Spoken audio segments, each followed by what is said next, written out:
Jack, why do you insist on doing this dumb internet shit on TV? I look and see, it's not just me. This place is a fucking joke, man. You're a clown. I quit. So many of us have stood where I stand. We are the young, so raise your hand. So many of us have stood where I stand. We are the young, so raise your hand. They call us problem child. We spend our lives on trial. We walk an endless mile. We are the youth gone wild. We stand and we won't fall. We're one and one for all. The writing's on the wall. We are the youth gone wild. No. It doesn't make logical sense. But it makes yes, of course. But it makes wrestling booking sense. Of course, this makes no sense. Of course, okay, it makes no sense. However, in pro wrestling booking, which often makes no sense, you would do that. It's about making money. It's not about anything else. Wrestling has always been about making money first and foremost. That's it. Yes! I look and see, it's not just me. Last weekend was the greatest weekend in AEW history. This is the greatest week. I look and see, it's not just me.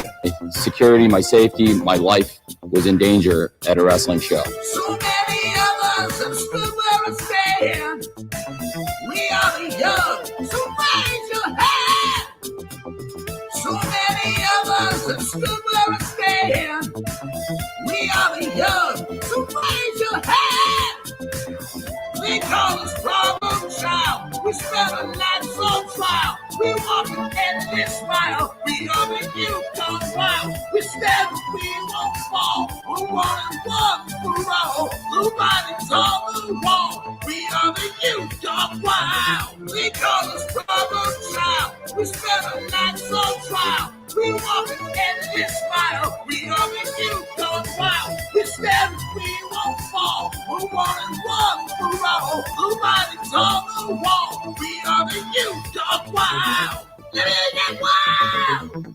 Yeah! If you're familiar with how we get things off in here on these Wednesdays, it's a lot like one of my favorite movies, Time Cop. What? Fuck you. Fuck you. Yeah!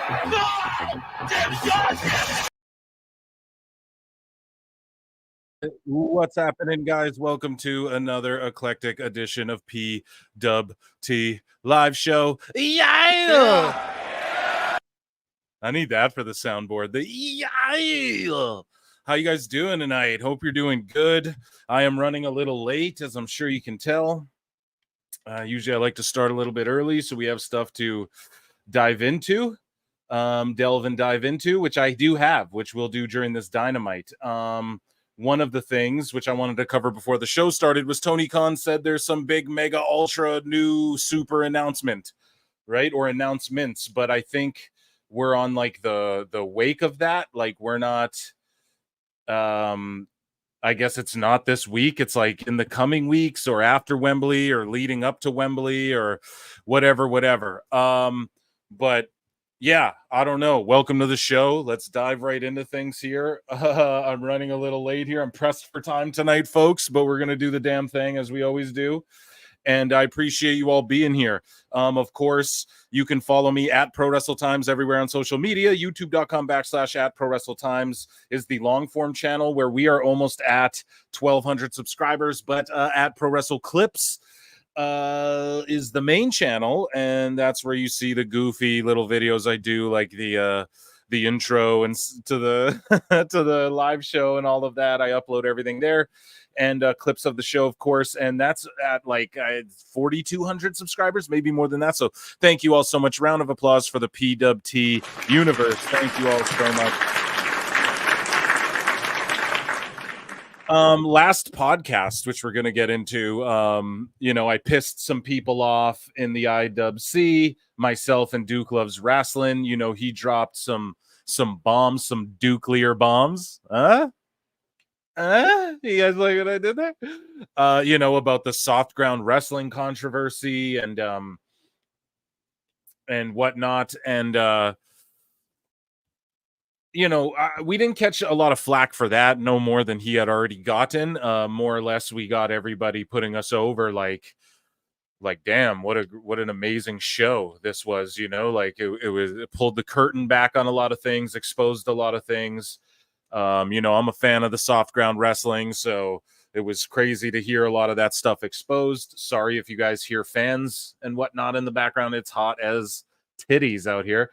But yeah, what happened though was Brad Shepard got mad at me. So we're gonna talk about that because yeah, I don't know. He got upset. So we'll talk about that as I try and get Dynamite. I don't know what's going on here. I'm just running all over the place. And yeah, so I hope you guys are doing good. Make sure you hit that like button, that subscribe button if you haven't already. And oh yeah, we got Monet and Sheeta going down. So I love Sheeta. She's had a little gimmick change in Ring of Honor. I guess not really a gimmick change, but just she's more like intense. And yeah, so this match should hopefully be good. This is one of the dream matches all the sickos wanted. Yeah. And it's good that Monet's at least wrestling on TV.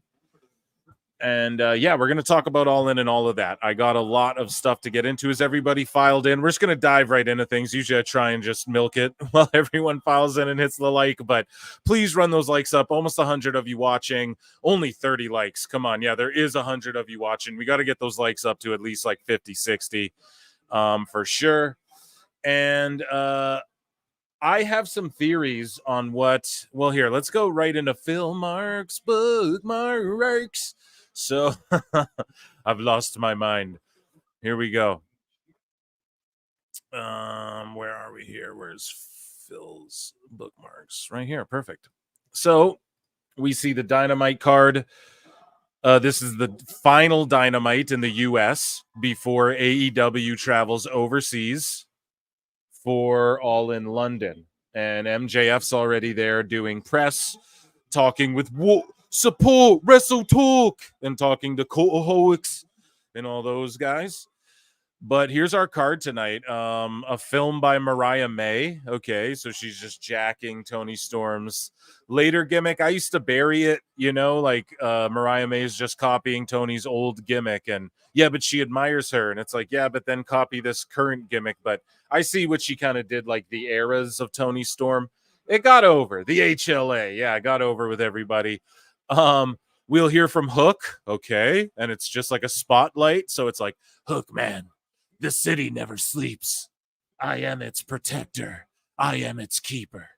Man, I should send the link out too. Sorry if anyone's tuning in, like who wanted to hop on the show tonight too. I didn't send the invite out. I might do some of that. We have Claudio and Okada face to face. Okay, you know. We have Roderick Strong, Orange Cassidy, and Kyle O'Reilly in a three-way. Why? Unless they just re-put together their old tag team and beat the shit out of Cassidy. What's the point? We got Hangman versus Jay Lethal. Okay, good to see Jay Lethal back on TV. I think they're both supposed to be heels, though. No? So, I don't know. Monet versus Sheeta, which we're looking at now, which is at the top of the card. Swerve versus Yuta. And, like, you can't even... That's your world champion, bro. Against Wheeler Yuta, and then Danielson's in his corner, and it's a little fucking graphic on the bottom. Just terrible. Then we got the Young Bucks in a... They are the world champions, tag champions, but they're, I think, doing a number one contender match. Like, if the Acclaimed beat them, then they get a title shot at Wembley or something like that. Oh, no, it is a championship match. Yeah, it says on the TV right now. So like, there again... We had MJF booking his title against Michael Oku in the UK leading up to Wembley, right? We had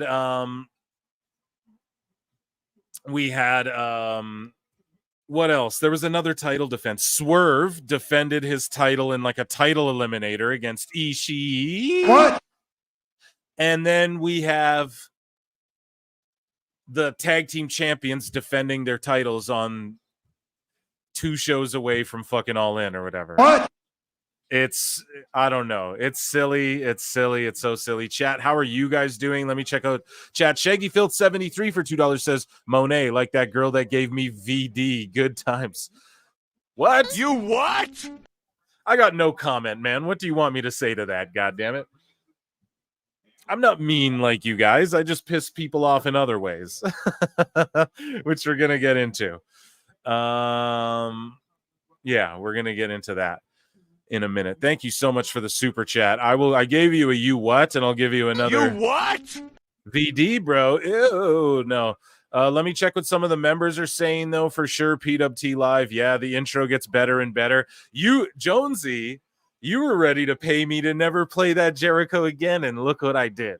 Yeah, I've ejected the poison. No, but like, you know, what can I say? I'm a visionary. Shout out Seth Rollins. I see everybody in the chat. Shout out Brad Becker, who went through his surgery yesterday. He probably won't be here, but he's just rest up, buddy. And we all got you in our thoughts, man. He got his noggin sliced open there, and he had to get some stuff done. And he was messaging and looking good. So prayers up for him. Hope everything's good. Everyone in the chat. I'm fine with Swerve Yuta. It's old school wrestling with one guy wrestling a stablemate.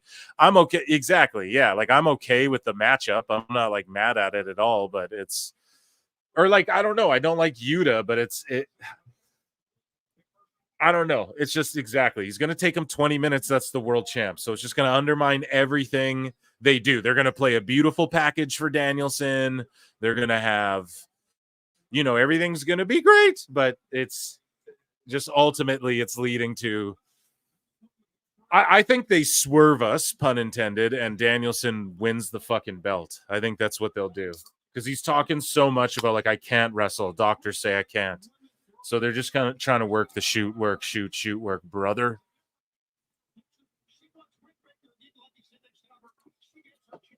Okay, Red Bulling up. Let's dive into things. So chat, I'm glad to see you guys are all doing good. StreamYard's working like shit. So I know. It's what I do. MJF is stuck, man. He has to help protect and build. Well, let's jump into that. So chat, or we're talking about AEW. Let's just dive right into that. We'll dive into some AEW hot news. That's where most of the hot news is coming from. So here, let me stop sharing for a sec. Because now we got this shit organized. I got the blue check for a reason. So we'll go into the AEW Hot News folder. I got to stop doing that. Conan. Let me give myself a Conan. So MJF, which will be the focal point of a lot of this discussion here. You guys brought it up. So MJF. He went on Support Wrestle Talk, and he said, I'm feeling extra goofy today, guys. He said the AEW locker room has never been tighter. It's never been a better work environment. God damn it. Where's the soundboard here? I added new sound. Right? Who knows? Maybe I'm wrong, but this is based on everything I've been told. Nobody talks to me or hangs out with me, and I like it that way. Yeah, so he's staying kayfabe. Seems like everyone is unified, not just in hating me, but they all seem to be getting along.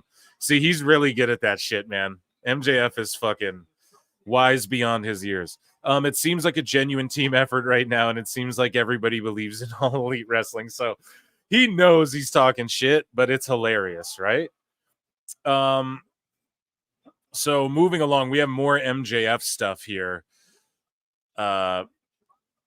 So he was on, Neckbeard's good Lord. And I've said it before, man, like Wrestle Talk started working themselves into a shoot too. It's like, okay, are you guys the news or not? Because now I don't know.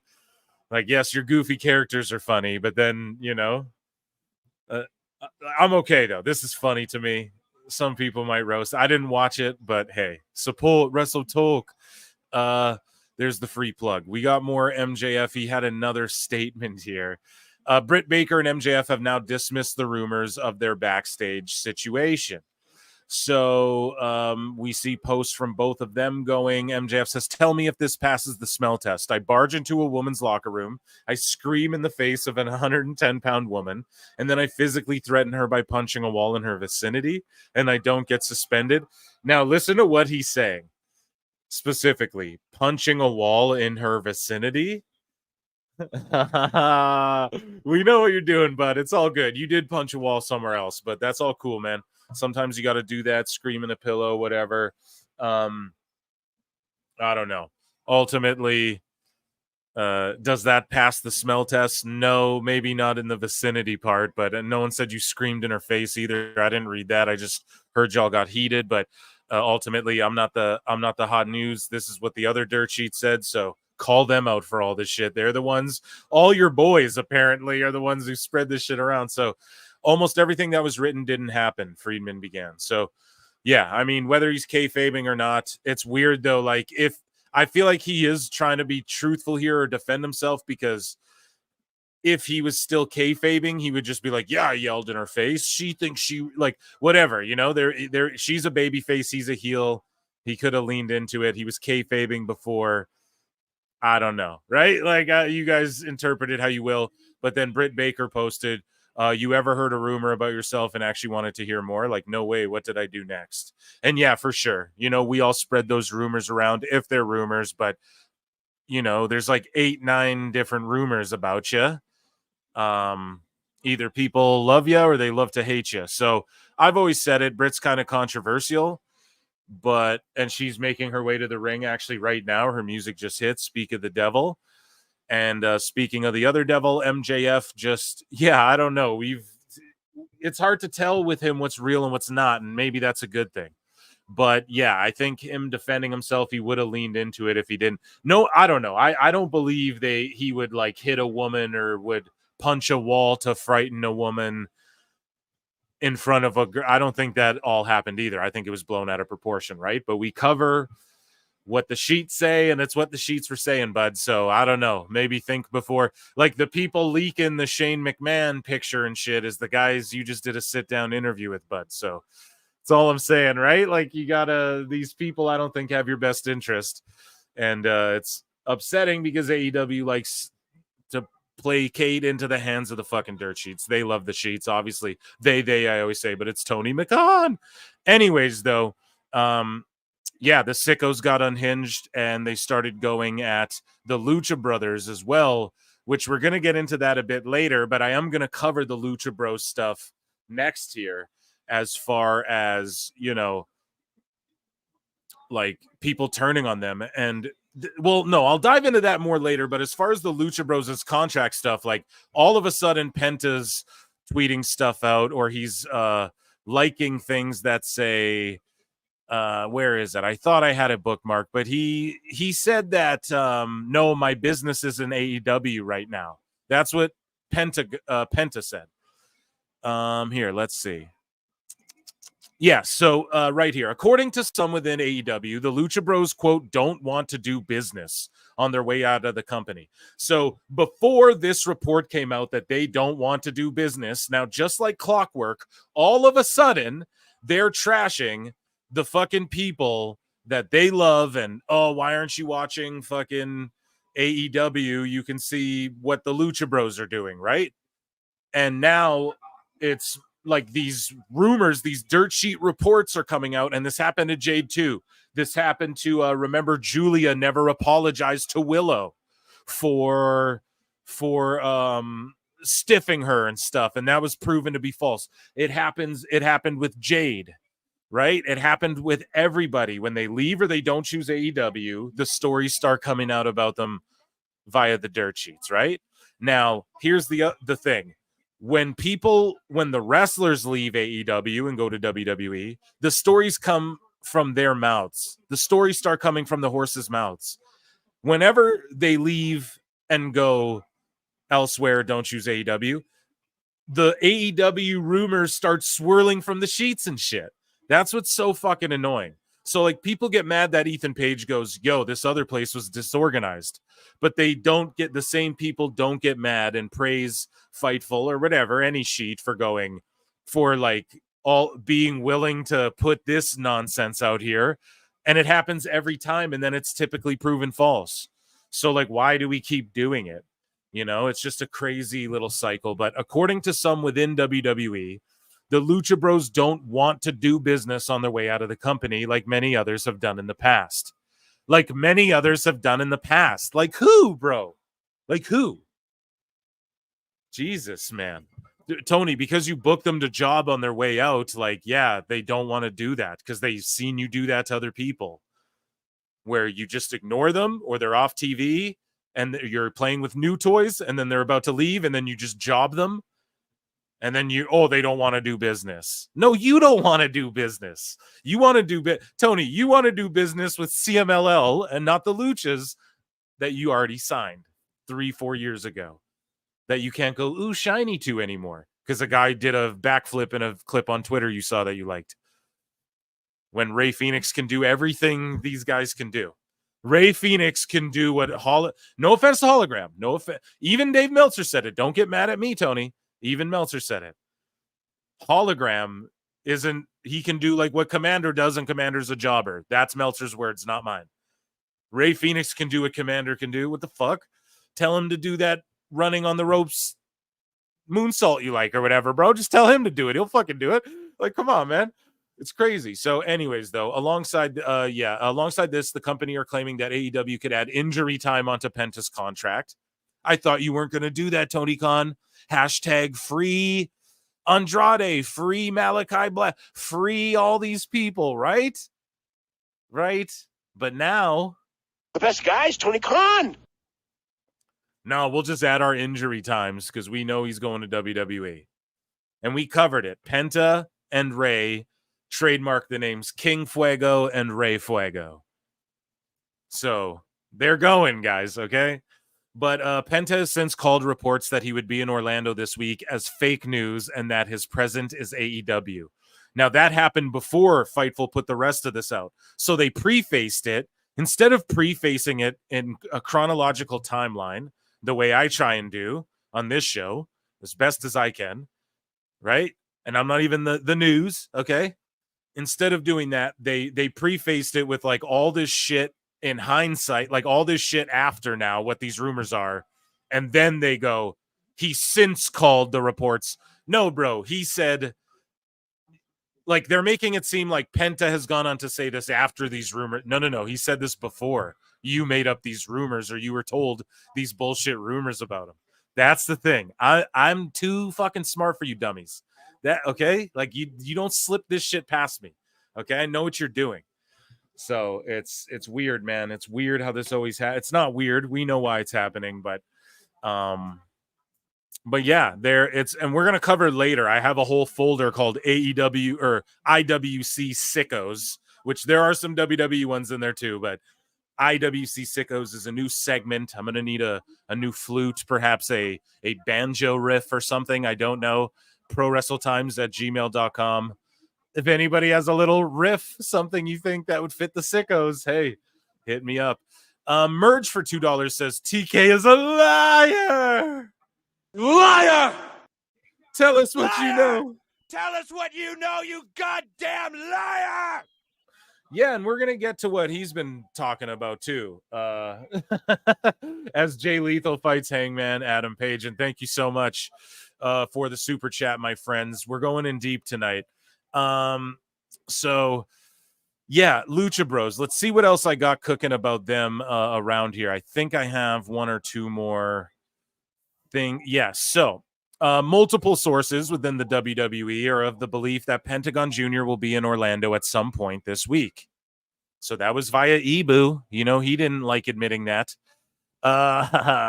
According to some within AEW, the Lucha Bros don't want to do business. Yes, so we just read that one. And I think I got one more little tidbit, and it's about there's reports basically that Penta is trying to report Lucha Bros don't want to do business. Sorry, there's some sort of report stating that Penta's pushing back on reports, so his brother Ray Phoenix will be able to leave AEW without contractual hurdles. So basically, like basically they're banking on what I think is going on here. I'm going to peel the curtain back here as much as I can and give you my insight on this. It's not that he's pushing back on reports. See, they use these gross words like, no, all Penta did was said, I'm focused on AEW, where I'm at now. Ole, right? That's all he said. And then he's pushing back. How dare you question our reports?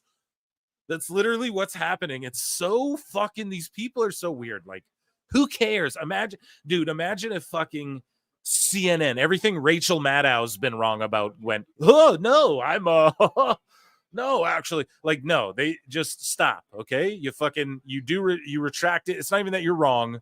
It's just, you don't have to like bury people to try and make them think like you're less wronger than you may be or whatever, you know? I don't know if this is making any sense, guys, but either way, Penta's pushing back on reports. All he said was, no, I'm here with AEW, bro. And so that his brother Ray will be able to leave without contractual hurdles. What does that mean, Phil? I'll break it down for you. So, like, basically, Penta might have this injury time that they could tack on. Ray might as well. But hoping, our contracts are up and no one's texting us about renewing, and we pretty much made it clear we're not renewing, so we're just going to part ways, right?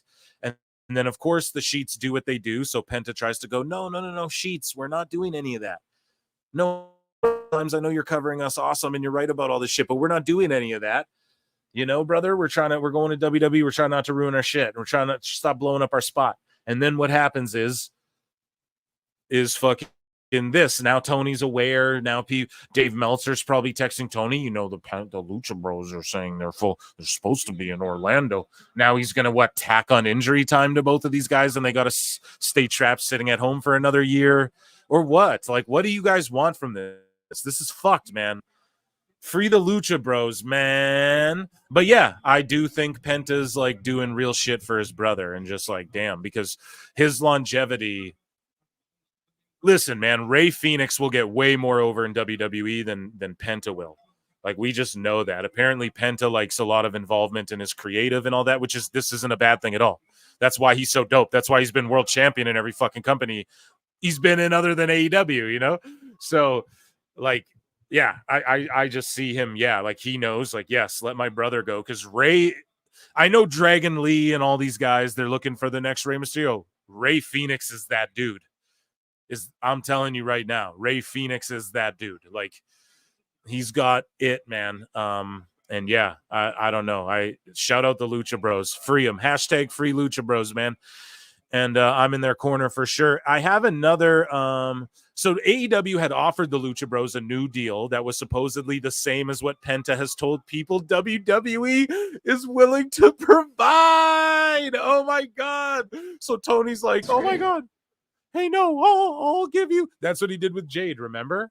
I'll give you the same or more. Like, he's willing to just like, yeah, I'll give you more money to just sit at home. And then the rumors came out, the Luchas are supposed to be in a 3-way tag match for the titles at All In, but how would they know that they're not on TV and it's 2 weeks away from All In? So, like, how would that even be a thing, Tony Khan? That makes no sense, dude. And yeah, man, he matched the money or the same deal or whatever. And so they're looking at it like, well, shit. You know, it's tough, you guys. You got to think, like, do we go to the big time Lucha Bros? Do it. Just do it. The opportunity, the legacy in the long run is just way greater. And yeah, I don't know. Don't worry, man. WWE will they'll handle, like, they probably already own companies with some of y'all's footage and stuff too, so we're good, you know, like, this will be all good, man. They could be main roster immediately too. They don't have to go NXT. So I don't know. Tony matched them. Crazy. Why? So they can sit at home? Fucking nuts, man. Speaking of Luchas sitting at home,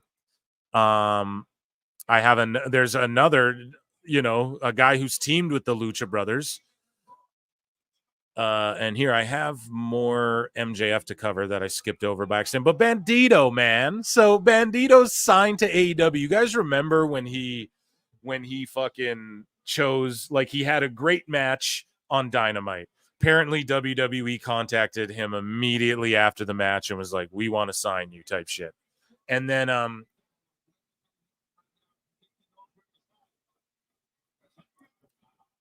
Tony got wind of it.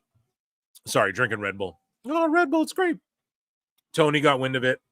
He paid Bandito probably what WWE was going to give him.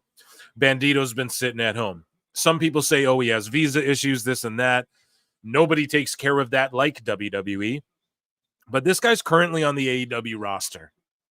And he says out public, or this is last year, and he's been signed for about a year, and he says publicly, at some point I'd like to go to WWE. Not in this moment, but I hope later. I was in WWE. They invited me to the Performance Center. They gave me a Camaro for all my week to drive. That was amazing. I made good amigos. So this is a year ago, and it's like we still haven't seen Bandito. So why the fuck do the Lucha Bros want to get Banditoed? You know what I mean, dude? They're friends. Come on, man. More on the MJF stuff. So, and as we're watching here, MJF versus Michael Oku's and his fiance, they were in Rev Pro. He's dressed like Hulk Hogan. Ospreay chases him out. Yeah, so I don't know. That's to hype in Wembley somehow, doing a quick indie. That's cool, I guess. But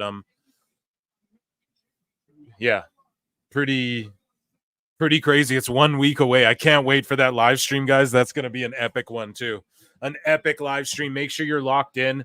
PWT live show will go down. All in reaction show live stream. It will be fucking incredible. And maybe we'll get Paul Nolan on, who is from the UK. Anyways, though, so MJF says, I don't think we're the best wrestle is just a catchphrase. I think it's the truth. I think we have just an insane amount of talent bell to bell. When you look at our roster, Bryan Danielson, Jericho, Castagnoli, Moxley, MJF, Okada, Black, Brody King, Jesus Christ, I'm excited for Will Hobbs to come back when he's healthy. I don't know. He's just working, bro, putting it over. I'm sure I'm going to get shit for not mentioning everyone.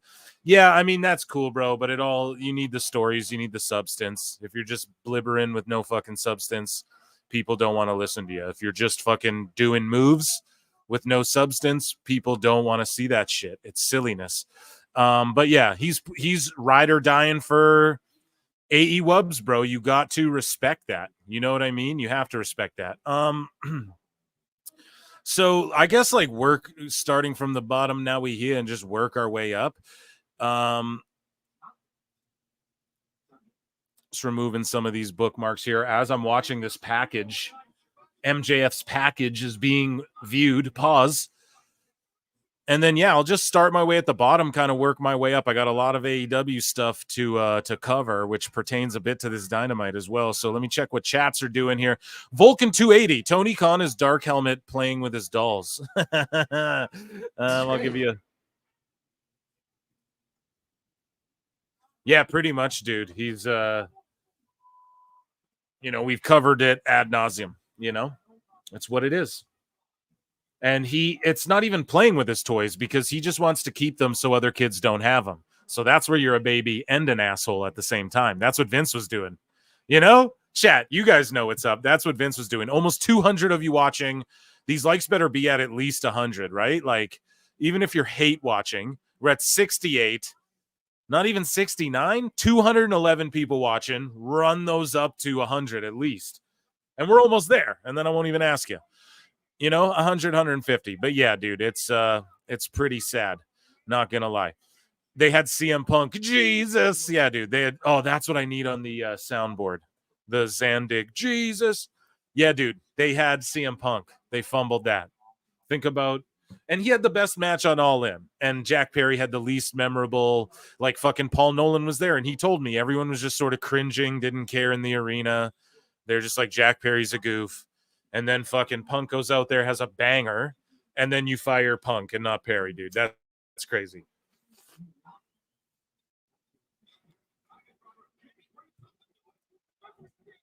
Speaking of Perry, we're smoking on that Perry pack in Minecraft. Okay, so Tony Khan teases most important announcements in AEW history. So just like clockwork, they're in the shits. The ratings are down. There's zero interest. And he goes, some of the biggest announcements ever are coming. Oh, the biggest announcements of all time. Now, I thought because he's been doing it to promote Collision and Rampage and fucking Dynamite, it was going to happen. One of them was going to happen on Dynamite. It still could. Tony could just be like, oh, I'm going out there. But no, it seems as though like we're not going to get these announcements till when? After Wembley or what? I don't know. But what I think it's going to be is he's just going to announce like Ring of Honor is now AEW Ring of Honor. Collision and Rampage are now a 2-hour super show on Saturdays. The first hour is Rampage and then the second hour is Collision. And everyone will be like, well, why don't you just call it Collision? Or else he'll be like, Rampage and Collision are done, but fucking Dynamite's moving to 3 hours. I could see that. Or him being like, the third hour of Rampage airs live, but it's Rampage live. You know, like I could, like on Wednesdays, I could see him doing that. Just something like that. Oh, we're launching the AEW Plus app. Like it'll just be something like that. Or like we got to deal with WBD, or we have to change the name of the TNT and TBS titles or something. It'll be some kooky shit that is like very underwhelming. And the most important announcements, like there's no announcements you can make. We signed John Cena. People are like, it's Shane McMahon coming in. No, to do what? Oh yeah, I brought Harvey Weinstein's kid in to run my company for me. But really, he's just on a talent deal. And I have full creative control still. That's all it'll be. So if it's that, you know, and it's not going to be that. Jess for $2.99 says, who's getting left at the airport this year? Yeah. Dude, for real. Wait till the boys come on and tell you some shit. The boys are coming on this show. You guys, we've talked. They're going to come on and they're going to drop. Everyone wants to come to me with the controversy, right? And I think it's because like I don't take myself too seriously. Maybe that's why. I don't know why. I really don't. But we're gonna, yeah. I can't wait. Who exactly? That's what we got to do. Is like if we have boots on the ground at All In, we need the inside scoop because Paul Nolan reports. Told us, like he said it, man. Yo, there's rumors like Punk got in a real fight backstage with Perry, and it was all over the dirt sheets, and like everyone in the arena knew it. Apparently, like within like 30 minutes of it happening, they were all like, "Yeah, this is like we know." So, or not like everyone. Obviously, there's a lot of people there, but like a lot of people. You know what I mean? So, all I'm saying is if we have boots on the ground this year, we got to figure out if anybody gets left behind at the airport and has to take the fucking tube on their own. LC Killer 17 says good stories are king. Long-term booking is king. You fucking mark! Nah, bro. That's just only if you consume whatever sloppy McDonald's slop they want to throw at you. Oh, low IQ. Oh. I can't wait till our Sickos segment, man. You guys are going to shit yourselves. Thank you, LC Killer. And you're absolutely right. StreamYard's working like shit, guys. Sorry. And yeah, good stories are king. Long-term booking is king. Dolph Ziggler, Nick Nemeth, recently watched Raw for the first time, he said, in 20 years. So that means even when he worked there, he wasn't watching it. And, you know, he was talking about how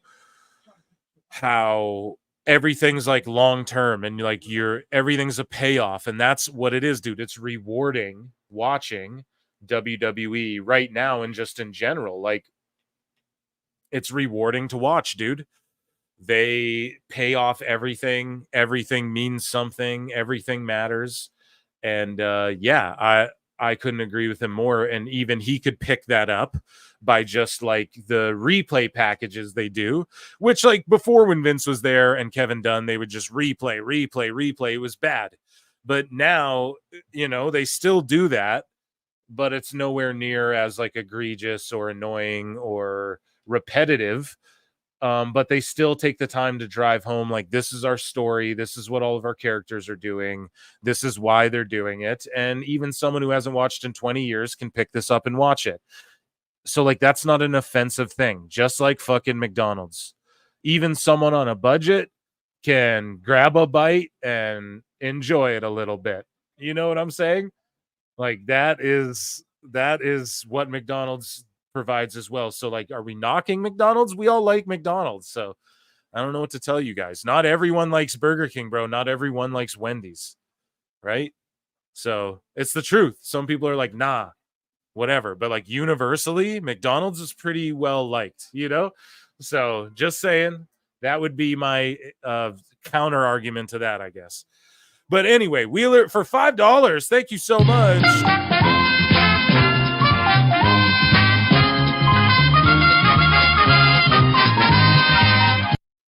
Andre Adams says Wheeler Yuta built like he ties knots in his tighty whities so they don't fall down. Oh my god. Oh my god. That's like that Chappelle sketch, The Player Haters Ball, where they're like where what did he say? They show him a picture of like Rosie O'Donnell or whatever, and he's like, she got panties. I can't remember. She got panties with dick holes in them or something like that. Oh my god, that's funny, Andre Adams. Another legendary roast. I'm gonna give you an acknowledgement for that one. Acknowledge me. God, StreamYard's ass. Acknowledge me. Dude, StreamYard has been fucking up, man. When me and Duke went to do our show, it was messing up so bad we had to switch over to Zoom. And it was craziness, man. I don't like it. I should invite some people, though, to the show. So we're going to dive deeper into the AEW rabbit hole here. But I also didn't send out invites, and I know a couple people hit me up like, hey, I'll come on Wednesday and shit. So let me slack in today, guys. I'm not doing my best work here. And hopefully we see another Taco Bell ad during a Jack Perry commercial or vignette. I keep calling it the Jack Perry commercial, but it wasn't that. So here we go. Let me send this link out and we'll just see. Anybody can, you never know who's going to pop in on the show. So let me throw that out there. And yeah, we have controversy to get to. We got a lot to get to, man. It's a crazy time. A lot of you guys got mad at Chris Connor too last time. You guys were like, man, oh shit, Adam Hernandez for $10 says can't invest in AEW. Hold on. We gotta get it. Let's go.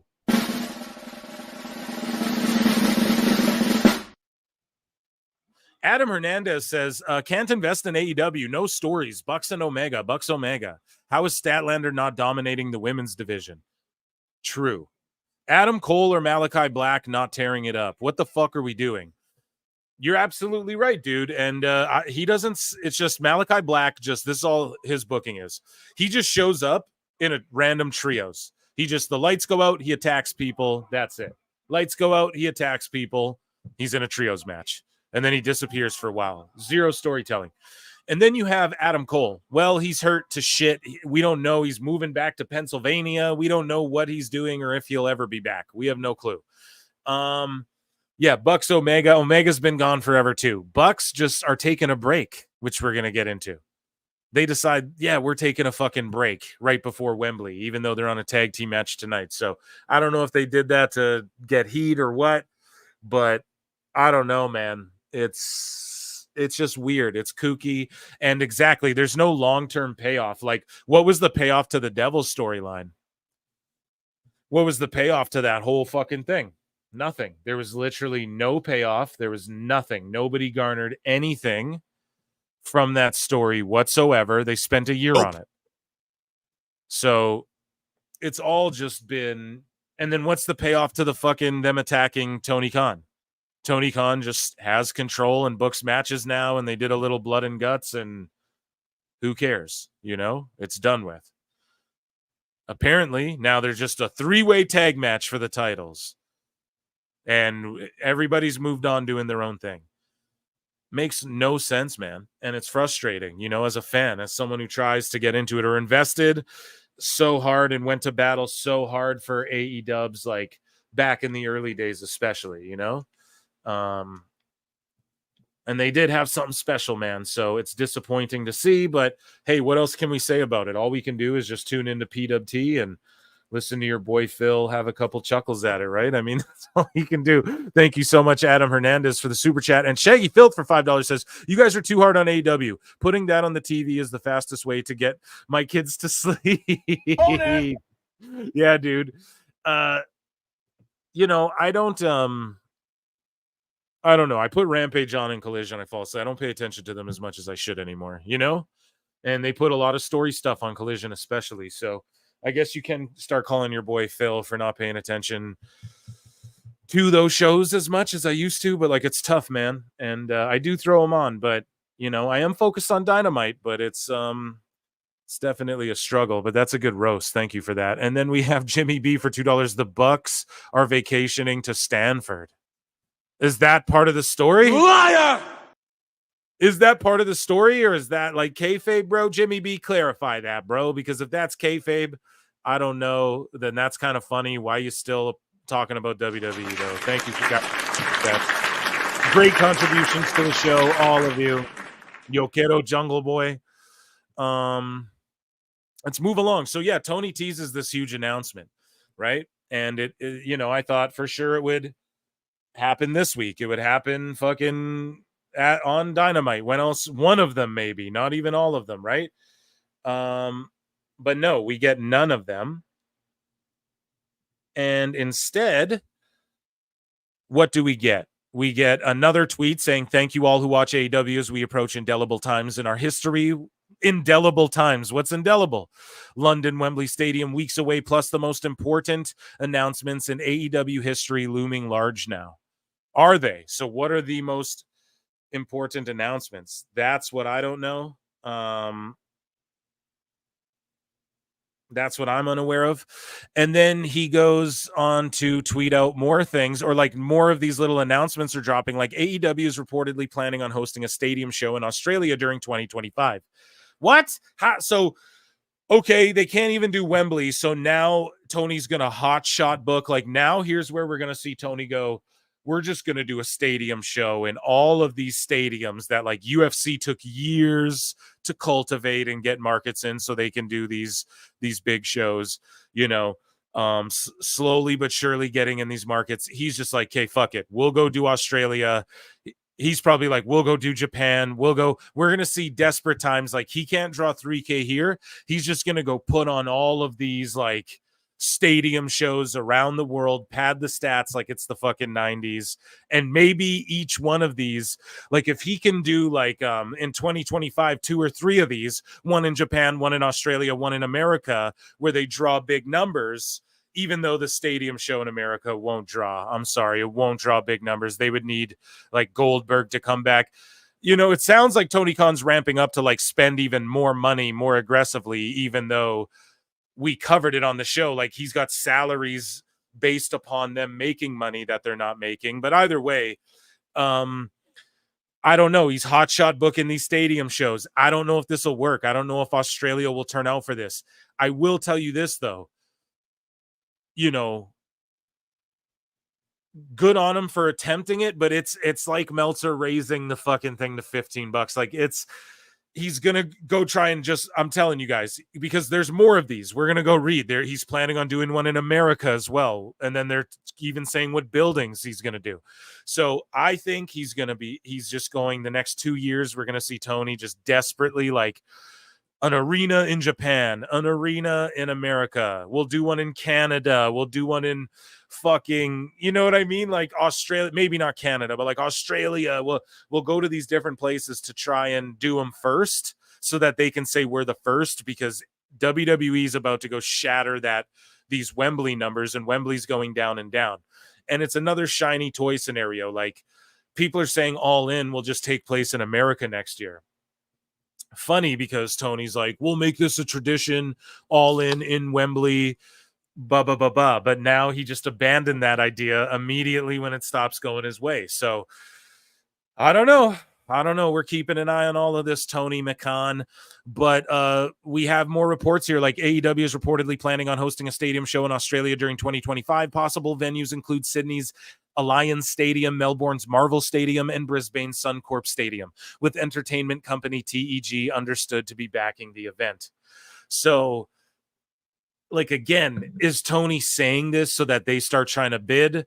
I don't think they care, dude. That's the whole thing. And I don't know. I just don't even see TKO looking at this as a threat, even though they like laid the foundation for come and do a big, huge show here. That being said, good on Tony, man. Go for it if you're going to go for it. But I don't know what they think is. I don't know, guys. I just don't know what he thinks. Like, he can't even sell 3K show tickets domestically. What makes him think he can do a stadium and wherever the fuck he's talking about here? We'll see here, because we the Globe Life Field Stadium is most likely the landing point for an AEW Dallas stadium show. How many here? I'm gonna Google this shit. How many people can sit in the Globe Life Stadium? I'm gonna Google this. 40,000. So does he think he could pull off a 40,000er in America? America. Right, guys? I don't know. I have no clue. But I'm interested to see. Here, I need some Red Bull, guys. I am fucking parched. Get to 100 likes. 222 of you guys watching. 86 likes. Run them up to 100.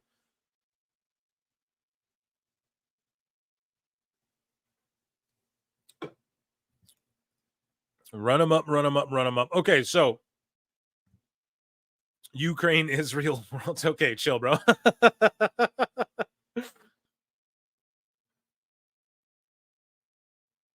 I don't think those are the best places to be right now. I don't know if they would have exactly have the means to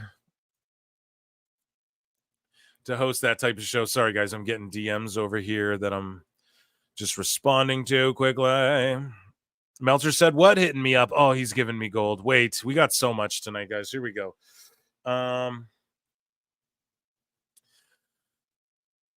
So yeah, moving along here. Let's move along. The Globe Life Field Stadium. Anyone in the chat, have you ever been there? Nice stadium. Do you think they fill it up? Let us know. So let me see if there's any more stadium talk.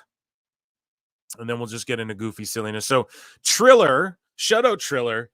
They offer their first ever AEW pay-per-view bundles for US audience. So it's a double pack. And I wanted to quote tweet and say a 2-pack of ass, but I don't want to shit on the boys like that. You know, I'm too nice. That's the problem.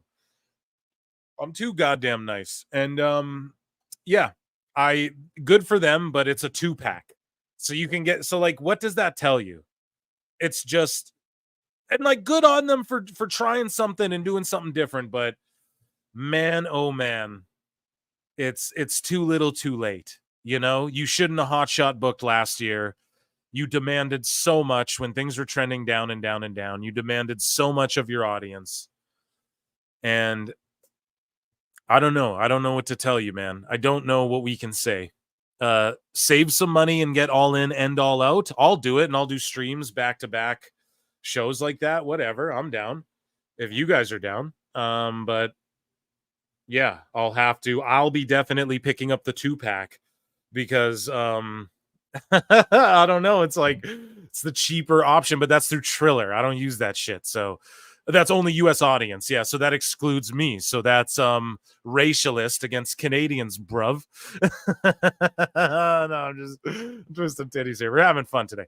Okay. We have a great video here from Awful.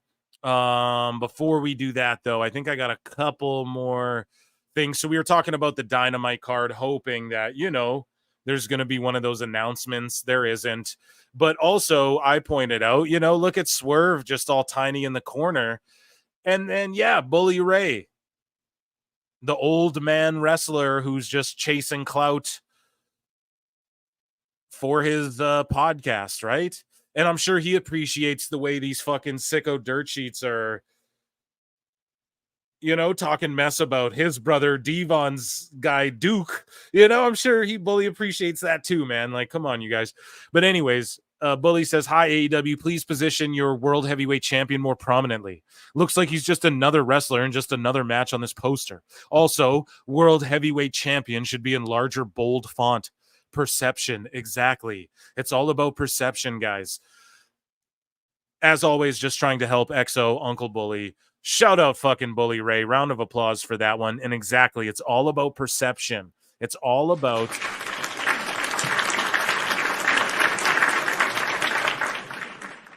It's all about detail, okay? The details, the little subtle things amount to so much more, right? When WWE puts the little fucking Bray Wyatt clues and then they drop the little hints with the Finn Balor, Liv Morgan story where we're watching like a soap opera in real time where, like, you know, Balor just subtly grabs the card key off the table and stuff.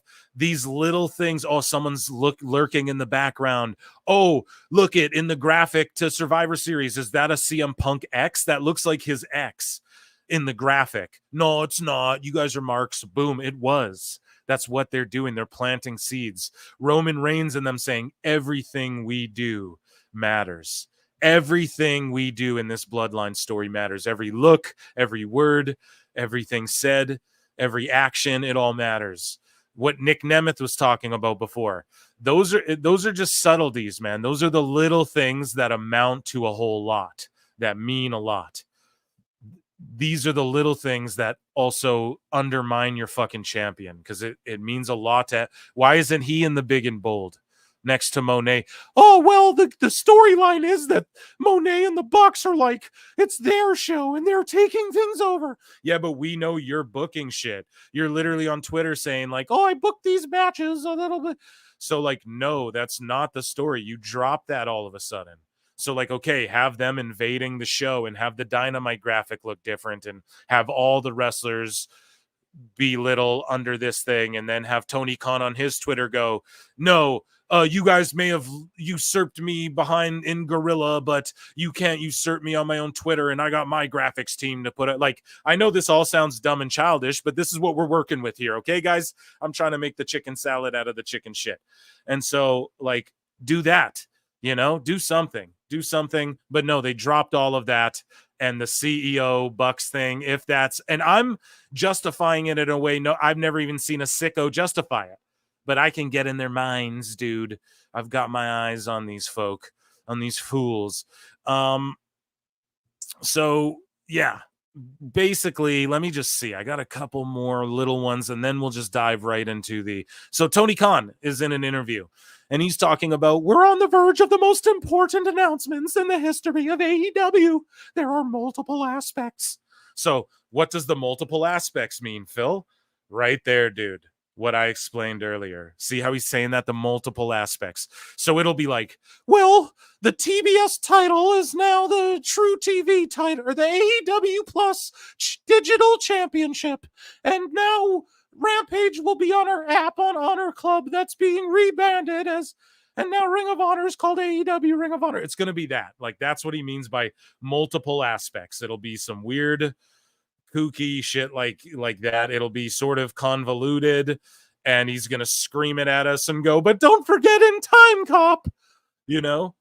And that's how it's going to go down. So Tony Khan, again, before Dynamite starts, goes, thank you all watching AEW tonight as we approach this indelible period with AEW All in London, Wembley, August 25th, plus the most important announcements in AEW history ahead. So he's like, so now he's being like, you know, the most important announcements are yet to come. The best is yet to come, and babe, won't it be fun? Here, let me get to some super chats here. Maybe AEW can feature that Australian break dancer. Oh my God. Dude, they should. They had the pizza guy, right? They had the fucking Pepino or whatever his name is, Papadilla. So like, why not, bro? Holy shit, Chrissy. That's hilarious. They should do that. Just to trigger, just to give me more shit to laugh at. Thank you so much. LC Killer 17 says for $2, CM Punk bracelet is more over than Swerve. Dude, the CM Punk bracelet is more over than the AEW World title. And we're going to see some sickos talking shit about that bracelet and coping. I can't wait to get to it, man. Oh, yeah. I love it. And we have Pete in Texas. Globe Life is only like 6 years old. Pretty nice. Also right down the road from Esports Stadium in Arlington, where they have been running Collision for $5. Pete in Texas. That's his name. That's awesome, dude. I'm going to acknowledge you all for that. Acknowledge me. And round of applause for Super Chats. Pete in Texas. That's amazing. And did you make it down to any of those shows in Arlington?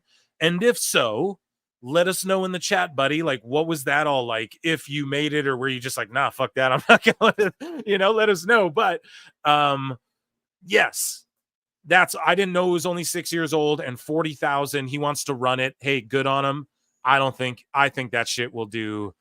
Because what matches can he put on there that will make us go, oh my goodness, and draw 20K? I don't know, unless he thinks that like Okada and Omega can draw that, but I don't think it can do that anymore in 2024. Thank you all so much for those contributions to the show.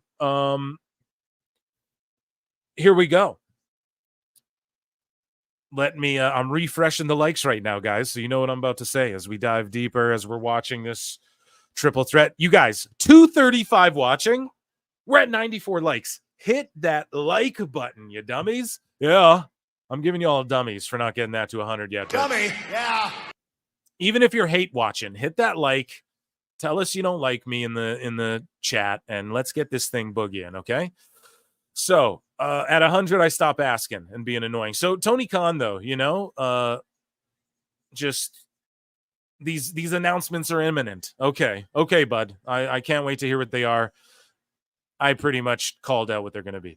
Tony Khan, he loves, he tweets about this tonight here, the important announcements. No important announcements are slated for tonight, so you're welcome that we're watching, Tony, but we want these important announcements, and hopefully he doesn't announce. Well, no, that's what he's going to do. He's going to announce it like the week before Wembley on the Go Home show, or like the week after or something. It might not even come before fucking London. That's the whole thing. So anyways, Tony Khan is a man of the people. So what happened was, what Tony McCon does, which is the most Vince McMahon shit ever. Fulham FC women have announced a new partnership with AEW that will see the promotion feature as the front of shirt sponsor for the 2024-2025 season in soccer. So fucking Tony Khan, I need to get the you what? He sponsored his own team. I mean, is this a Mark thing to do, or am I a Mark for saying that? I'm sure that there's companies that sponsor, like, okay, Ryan Reynolds is involved in like a mobile phone company. Maybe they sponsor his soccer club. Who knows? But all I'm saying is, like, dude, they're running around with AEW jerseys on. It's so silly, dude. Whatever. Hopefully it means more money for this roster. But like, how much does this cost them? And like, what will this do? What are people going to see that and want to go watch AEW? I don't know. I guess I'm not going to knock it till we see how it turns out. But the Fulham, like, I'm not enough of a soccer fan to be able to talk shit about this, But there are soccer fans, luckily, who have taken to the internet to inform us how they feel about this. Now, Meltzer sent me this and said, I'm glad Tony Khan's relationship with Fulham fans has been mended. So here's, people before. This is like, I think a year ago or two, maybe. This guy says, this will do, son. And there's a flag that says Tony Khan wanks dogs. I don't know when this is from. Is this year? I have no clue. But Tony Khan says, that is uncalled for and repulsive. I don't deserve it and I won't stand for it. Please do not bring that filth to any of our matches. And then this guy goes, listen, mate, you've had your... Oh, listen, mate, you've had your fair share popping off on social media to various fans, essentially threatening them whenever they've spoken out against you. We all heard about you. I'm not doing it.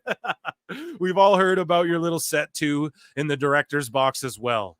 Damn, I don't know what that's alluding to. You don't even go to games anymore, so you won't see it. damn. So he's like on a set. He doesn't even go to the games, or I don't know. But Tony Khan responds and goes, literally none of that is true. That sign is obscene and I've never done anything to you to deserve it. Yeah, that's pretty rank to say he wanks dogs, but like that's how they feel, dude. And they're hooligans, bro. They're soccer hooligans. They're bruvs. What are you going to do? We got some super chats here. Aaron Hernandez for $20. Oh my goodness. He gets some music.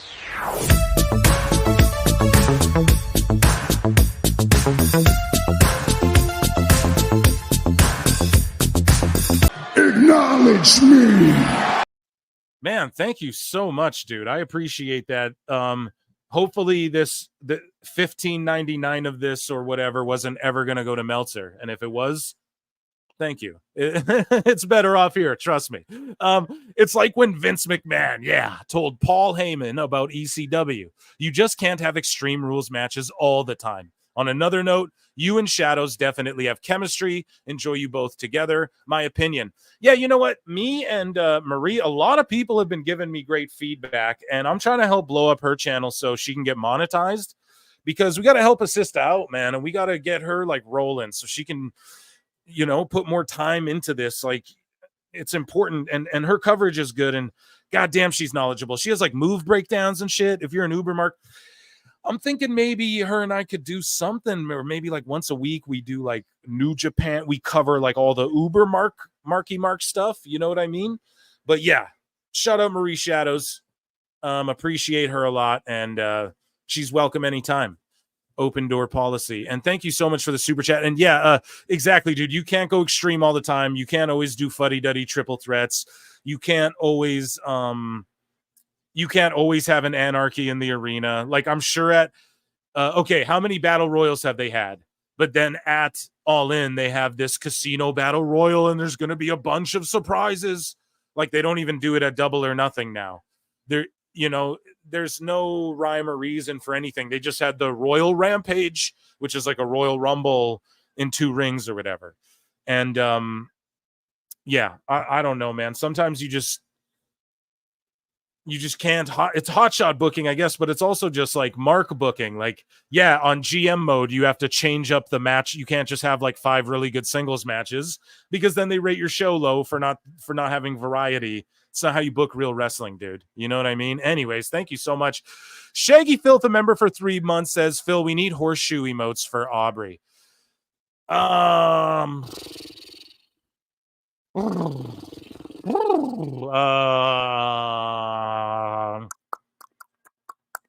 me think. God, I'm a sick bastard. Coming. I'll get on that. Okay, I'll get on that. Aaron Rowland for $2 says, AEW being a sponsor puts the logo in FIFA, EA Sports.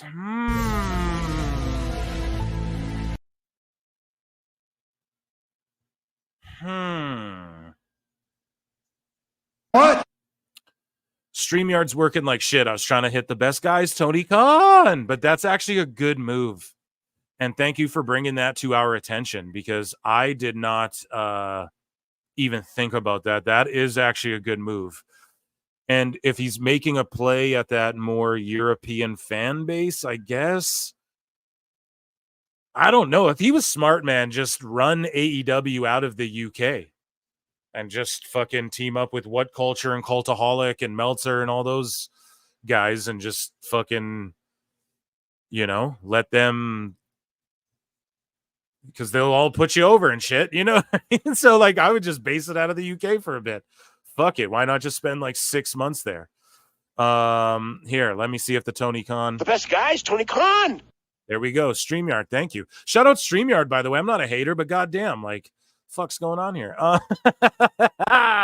Anyways, though, so we're still, it's going to be a bitch to clip, but anyways, we're still on the Fulham stuff, right? So, that's not it right here. I'm going to put this on the side. Like, that's not everything that was said. So here's like an old hooligan himself going, Tony Khan is a man of the people. And do you guys see this? I'm trying to unbookmark this Tony Khan one up here, and it's saying this post was deleted. So he deleted this or what? The fuck's going on? Anyways, Tony Khan is a man of the people. So here's a Fulham guy, a real couple of hooligans, a couple of bruvs, they're going to tell you their aspects. So these guys can shit talk it before me. I have no right. That's what people could tell me. You have no right, bruv. Okay. Well, these guys do. Here we go. On the second point, Russ, I am fascinated by this because I used to watch wrestling when I was young. I used to watch wrestling in the late 90s when everybody used to watch wrestling, and I still tune into a few wrestling podcasts because I find the whole, it's quite fun and interesting. Of course. And Fulham get mentioned on wrestling podcasts all the time. Yeah, and these wrestling commentators are asking, what do these Fulham fans think of this guy appearing on a wrestling TV show in America when he's supposed to be the director of football? I mean, you said it's a full-time job. By the way, in football, a full-time job is not 40 hours a week. It's 80 hours a week, isn't it? That's right, Ben. Of course. Fuck, I hear that, brother. Of course. So I just spin the question on you because when you see Jamie Carragher going on TV calling him a clown for arguing with fans on Twitter, and you shout out Cottage Talk, by the way. I think that's the name of this pod, and I did not shout them out. Shout these guys out. No clue what the fuck. I'm not deep into soccer or football, as they call it, but yeah. Anyways, shout them out. Don't get me wrong. If he's been given a script and playing he's acting on the wrestling show, fine, whatever. But he's not being a director of football when he's doing that, is he? Right. And there's a bit of a sense that and see, he doesn't even fully grasp. Like, no, dude, he's not just like writing a script, getting a script and playing a character. That's not even what he does. He did that for like a couple weeks, right? What Tony Khan does is what is the name of his job? The owner, head of creative, CEO, and general manager of AEW. Like, same thing with when he goes on these sports shows. He's the statistician, whatever of Fulham, the director of Fulham or whatever the fuck. No, dude, in AEW, he's running, owning, operating, writing the show, doing the creative, doing guerrilla, and he's supposed to be doing this. Like, it's even worse than these guys think, Well, he's people are suspicious of him, and at worst, laughing at him. I think. What's your view from the inside? Well, what's interesting about this, and I will say this, I believe Tony believes he could do all three jobs equally. And I do, and again, there are fans that think that he doesn't care about Fulham Football Club. I disagree with that. I just think that you need someone in charge that is specifically just concentrating on Fulham Football Club. Someone I used to. That shit is hilarious. Thank you for that. That made me belly laugh there for a sec. That could actually be at Craven Cottage, at Motspur Park, all the time. Yeah, so, I mean, shit, there you go, man. The horse's mouth, okay? On the right? What else what else needs to be said? So we talk about the, we talk about the Jacksonville Jaguars as well. It's like, what's going on there? Doesn't he have a job there too? Oh, and I'm going to Miami to watch the NBA game courtside with Mercedes Moné. It's craziness. So, moving along here, we talked about the dirt sheets. We talked about the Young Bucks, and this person, Banana Williams, tweets out, I think the dirt sheets leaked this out on purpose, knowing that they were leaving to get Tony Khan to add time on Phoenix. What else? What did I say earlier? Look at the sources of the story. They're paid propagandists by Tony Khan. Of course, they would do it to force someone to stay at AEW. Excuse me. Pardon me. Jeepers. The Young Bucks haven't been at TV because I know Pentagon in Phoenix wanted to talk to them and they weren't there because of of whatever. I believe this is Meltzer. I did hear a lot about the Pentagon and Phoenix stuff, and essentially I think Pentagon didn't want to stay in AEW and Phoenix wanted to be loyal to his brother, and that's kind of it.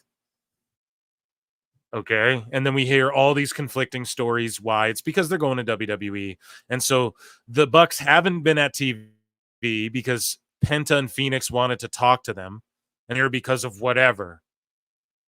So it seems like the Bucks are never there when people want to talk to them. weird because aren't they executive vice presidents? And aren't they in charge of fucking creative and signing people, and the travel guy's their best friend, and people can't seem to talk to them when they need to, and people can't seem to talk to Tony when they need to? Seems kind of weird.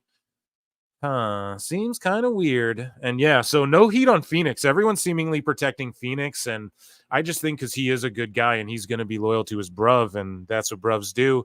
And not that that should like affect your job, but like at the level they're at, why not, dude? You know, like you just stick with your brother and you guys go and be the fucking face of WWE tag teams with these other teams they got cooked with, the Bloodline and Motor City, and then you got DIY, and then you got all these other teams. Shout out Chris Connor.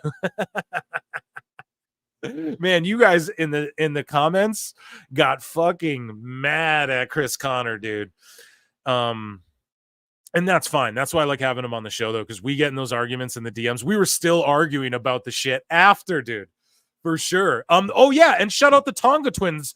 One of them followed me, Tahina Tonga, I believe. I'm sorry if I botched your name. I'm so sorry. I just know you gals as the Tonga twins. It was like the Basham brothers for a long time. I was like, I don't know, and like, you know what I mean? But I love you gals, and yes, but they hurt, and then they made a tweet like, fucking. I think their Twitter's just the Tonga twins, though. Maybe like the Usos were or is or whatever. I'm not sure. But either way, the tweet was like, yo, the haters can't keep our names out their mouths. Then they follow me, or one of them follow me. I apologize if it was just the one, or if y'all have a combined Twitter, I apologize. But either way, that's awesome because, yeah, I definitely do say bring all the bloodline in. Let's do it, man. Let's see it. Let's see it get all NWOE. Where there's split factions. It's already that, so why not do more of that? I trust do you guys not trust WWE with this story? Like, they're not going to Bischoff it, you know? They've already proved for 4 years they're not going to do that, you know? And that's not a knock on Bischoff. Like, Bischoff is with the NWO. He says, like, yeah, there was no, you know, like, there was no real, listen to his show, you know? He admits it all with the NWO, kind of like, yeah, you know, we could have did more with this or that to, you know, have improved. That's why he's so insightful, and Tony needs to listen to Eric Bischoff, because Eric Bischoff says, yeah, I fucked this up, or like, no, I didn't really fuck this up. That's dirt sheet stuff, but like, I would have did this differently, or like, no regrets though. And good. That's how you should be able to admit, yeah, I'd do this differently, but then have no regrets as well. Like, that's an objective mind right there. That's someone who's like, yeah, I mean, I fucked up, but like, now I'm here, you know? So when people can't do that, that's when you know they're weirdos. But anyways, moving along from the Bucks. So Tony Khan loves Time Cop, and he's also opened up about his relationship with Guy Fieri. Apparently, Guy Fieri gets mad if you don't say Guy Fieri. But I love Guy Fieri. When I'm at hotels, I throw his shit on. It's always marathoning on some random channel, and then it gets me hungry, and I'm usually drunk, and then I order a bunch of bad food and shout you out, dude. So Tony says, it was inspirational. Anytime you're in the vicinity of Flavor Town, we're introducing the Flavor Town Championship. It's for who can eat the most wings. The biggest bowl of poutine. Guy Fieri is a great person. Guy is a great guy. Guy's a guy. I mean, he's Guy, right? Guy Fieri in the picture is like, hey, what's up, man? Like, he doesn't even know. Oh, you're a wrestler? Sweet, dude. Well, I've got some drop kicking wings. Here's diners, drive-ins, and dives. Let's go. I was on a bus with him going to Olympic events. Oh, he says, we spent a lot of time together. We were sitting so he goes, I was on a bus with him going to Olympic events. So you spent a lot of time with him on the bus, dude? That's dope. We were sitting at different sports together in stadiums and hanging out at the hotel. We were sitting at different sports together in stadiums and hanging out at the hotel. Okay, sweet. Sorry, I misinterpreted what he said there. I would love to see him in AEW sometime. What? Oh my God, You Tony. what? I would love to see Guy Fieri in AEW sometime. Doing what? Why? Listen, when WWE does WrestleMania and Adam Sandler's sitting in the front row, WWE doesn't go, oh, we'd love to have to see Adam Sandler in AEW sometime. what they do is they invite like an athlete or like a rapper, like, yeah, you like the wrestlers go, yeah, come in sometime. This dude's like, yeah, I'd love to see him come in and what? Like if it's an athlete or a rapper, Guy Fieri, sure. If you have some sort of like, what would he do? Do a spot with the pizza guy? Like just invite him to the show. This is what I mean about Tony, right? He just loves to overshare, and this is why the Sheets love him, and this is why he loves them, because they stroke his ego, and he tells, and he just tells and tells and tells, right? So he's sitting here going like, why wouldn't you just like have Guy Fieri in the crowd and just go, look who's here, Guy Fieri, crowd pop. We're in his hometown, or he's opening a new restaurant here, or whatever you can work out with the dude to where whatever, and then have him, you know, but AEW would, no, Tony's idea is like, okay, and then we'll have him throw a plate of spaghetti in his face, and then he'll team up with Luigi Primo and Action Bronson, you know, in a loser stuffs a turkey match, you know, and then it would, like, that's what it would be.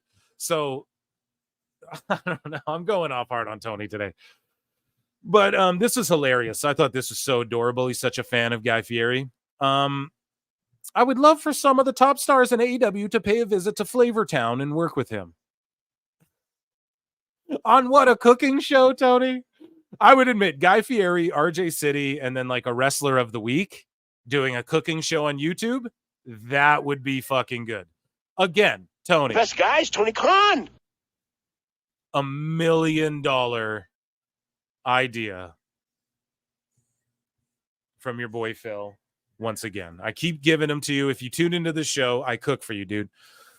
No Guy Fieri. You know what I mean? So I love that we had so much fun, but also being with our bosses, the people that are trusting us to put on shows every week. So he's calling these following people his bosses, the people who love the shows we put on every week. So Tony, this is why I think they're still going to be involved with WBD in some capacity, but it's a huge fail anyways, because it wasn't like Dave Meltzer and them talked all this shit and Tony didn't deliver what they talk shit about. So anyways, to be there with David Zaslav, Bruce Campbell, and Kathleen Finch and their families, it was awesome. There's a great team at Warner Bros. Discovery. They have a great leadership group and team. They're great people. Everything's great. We are all staying in one hotel together. Yeah, you told us that, bud.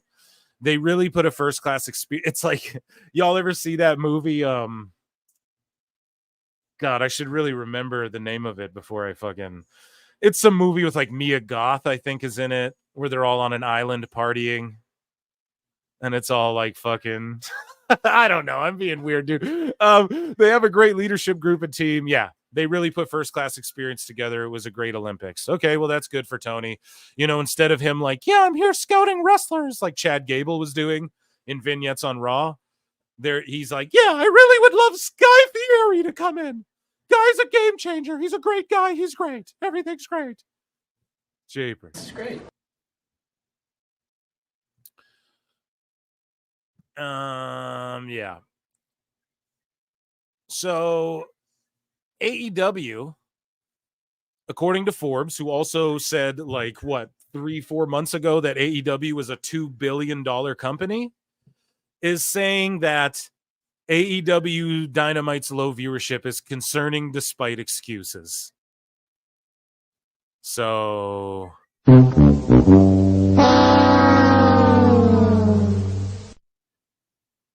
told ya. You know what I mean? Not being dicks, but told ya. It's great that their fucking viewership's concerning. You know, after you just appraised them for $2 billion.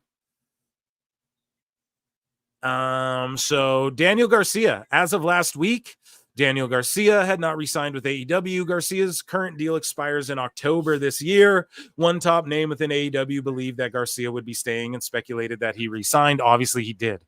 There is interest in Garcia from WWE. I don't believe that. I think, I don't believe that whatsoever. I think that could be like Jericho leaking shit like that out to get the sheets to put it out so that Tony gives him more money. And I don't know. I think they're trying to put the whole bidding war of 2024 on Garcia. Like they believe this guy is their future babyface. I truly think Tony believes that. And MJF was putting him over hard too with his little promo thing there. And yeah, I don't know, man. His deal's up in October. Well, weren't they saying before, oh, he didn't re-sign and he could be a free agent and he's talking to WWE. So contract tampering, I don't think they would do that for Daniel Garcia, bro. I truly don't believe they have that level of interest in the kid. Maybe they do, but he's been humping people's faces for the last however many weeks, dude. And shout out Val Venus, I guess, for the not shout him out. He's always in some shit. I don't want none of that fucking smoke. That guy's always pissing someone off. But yeah, I mean, some guys can get by doing. I guess Rick Rude was thrust in his stuff, but you know, I just don't. I'm a Garcia hater, bro. What can I say? I don't hate on much. I always go, I'm not trying to be a hater, and people are like, oh, come on, Phil, it's okay to hate sometimes, to be a bit of a hater.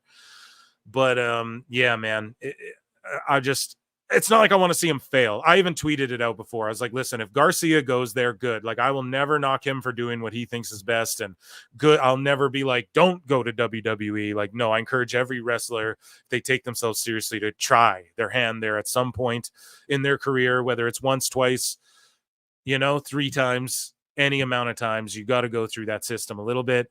And so I do applaud him. Like, if he does go there, good. I'm not knocking any of that shit or him as a human being or anything. Just that aside, I'm a hater, bro. I'm sorry. I'm going to boo you if you're a face. I don't want to see you in WWE unless they put you in there with Gunther and he just beats the shit out of you for fucking 5 minutes and squashes you. I don't want to see it. I don't care to see it. So yeah, I don't know. Sorry, Garcia.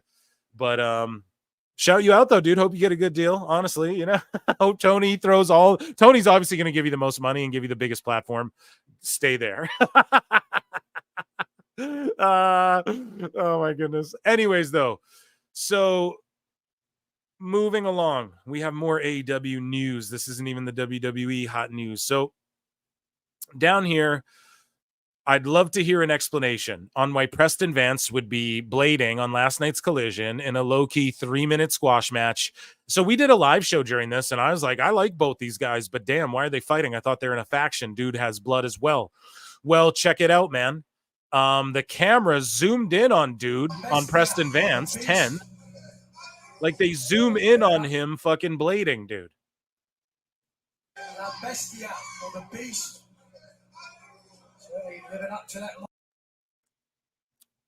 They got Taco Bell commercials going on during Jack Perry shit. The production's given up, man. Or they're just amateurs. It's like, if dude's blading in WWE, man, they have us like guys will hit a move. We're watching movies, dude. Like, someone will hit a move. Punk and Drew, dude hits a move. The bracelet goes flying.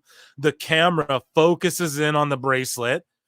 And then we're all like, oh shit. And then it pans up to Punk, like, and his hands reaching out for the bracelet. And we're looking in the background of vignettes and we're analyzing the graphics. And Liv Morgan's pointing out Easter eggs of what's to come in her merch, her new shirts that just dropped. Like, and people are trying to tell WWE fans, oh, it's just McDonald's slop, that anyone low IQ, the dude. No, bro, that's projection. It's the complete fucking opposite. Okay. What it is it's like a really good video game that it's like, honestly, WWE 2K24. Well, what do you mean by that, Phil? Chat me up. Well, this is what I mean by that, Conrad. Anyone can pick up and start playing WWE 2K24. Anybody can start playing the game if they pick it up. You can actually beat people who are pretty advanced. But if you're advanced at the game, you can do fucking combos and hit crazy moves to where it's a really advanced game as well. And when you get 2 advanced people in there, it's crazy. But when you have like 2 novices in there, let's say, it's crazy in its own right as well. But anyone can sort of pick it up and play it, but at the same time, it gets very intricate and detailed for a more mature audience or more experienced players. That's the key in most video games, right? A lot of video games even add in, and I'm just using this as an analogy, right? I used McDonald's as an analogy before, right? But, video games even build that in. Like, we have easier controls. You can play on, like, You can play on like a easy where you fucking just tap X to fight instead of the combos or whatever. Right? A lot of games have that. So that's just another analogy that I'll throw out there. But WWE's operating on this other level, man, when it comes to the nuances and everything. AEW, they're just zooming in on blade jobs. They're missing shit. They're filming around emptiness. It just doesn't work, man. Even TNA, I've pointed it out to you guys. Look how good they film like a TV show. They understand how to film with what they got. It's like ECW back in the day. Those people were just compacted in, and they made the most out of what they had. They just made it look cool. This shit, I mean, this actually does look cool in this little arena building, but you can't be zooming in on the guy blading. That's so Bush League. It's so amateurish, man. Plenty in Pixel Art says, hi. StreamYard won't let me give you a noise or what, bro? Nope. It is. Oh my God, I'm writing an email. Chat, write emails to StreamYard. My word. What is going on here? Plinian, hi, what's up? Hope you're doing well. Hope everything's good. We missed you. I'm ranting and raving tonight.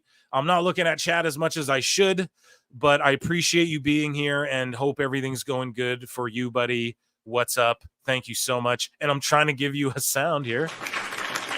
Here we go. Here's some clap. Conan. Oh, of course, the Conan works when I need a lifeline. Yeah, so, and what happened here? Sorry, I got something to read here. Okay. Anyways, yeah, they're zooming in. We're looking at the Wyatt 6. Here's little Easter eggs and backgrounds. You're looking, they're dropping little clues, QR codes, all that shit. You know, we're getting like subliminal woo energy messages over on AEW, and they're zooming in on blade jobs. It's just nuts, man. There's just levels, and it shows. Not to, again, like lower one to fucking diminish the other, not to play the compare game, but the challenger brand. Okay, let's see you challenge them. I challenge that you're a challenger brand, dude. As the Bucks fight Acclaimed, and yeah, just both teams are lacking the heat, and this is what it spurned off to. Them invading the company turned into them versus the Acclaimed. Okay, I guess so. Here we go. So Duke loves rat. Actually, no, I got a couple more before I get into that, because Devon actually follows up on his Will Washington stuff. So anyways, Rob Van Dam pipes in about some of the amateurishness. So here's Ishii. Sorry, you got to do the cornet. It's almost like the appropriate thing to do. So Pro Wrestling Counselor posted this, and I don't want to, or yeah, I'll dig it. In the ring last week, you saw that. So Ishii and Swerve, like Ishii just no selling. The world champion won it. Where were you in the ring? He said that. That's their world champion just getting no sold, bro. That's fucked. Ring last week, you saw that. To a guy shorter than him too. Like, and I'm not shitting on Ishii. Like, I'm a New Japan mark from before, you know, when that shit was hot, and he is good, man.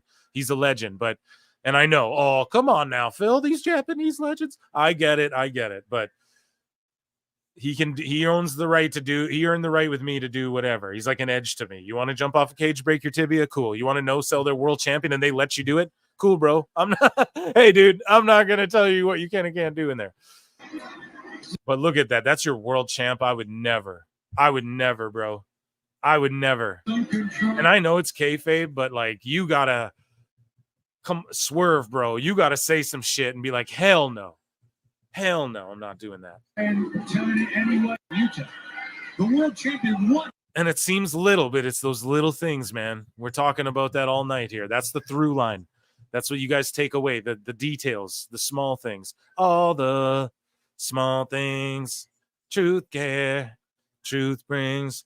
But then Rob Van Dam responds to this and goes, I want my money back. Oh my God. And oh my God. Oh, I need the Joey Styles. Oh my God.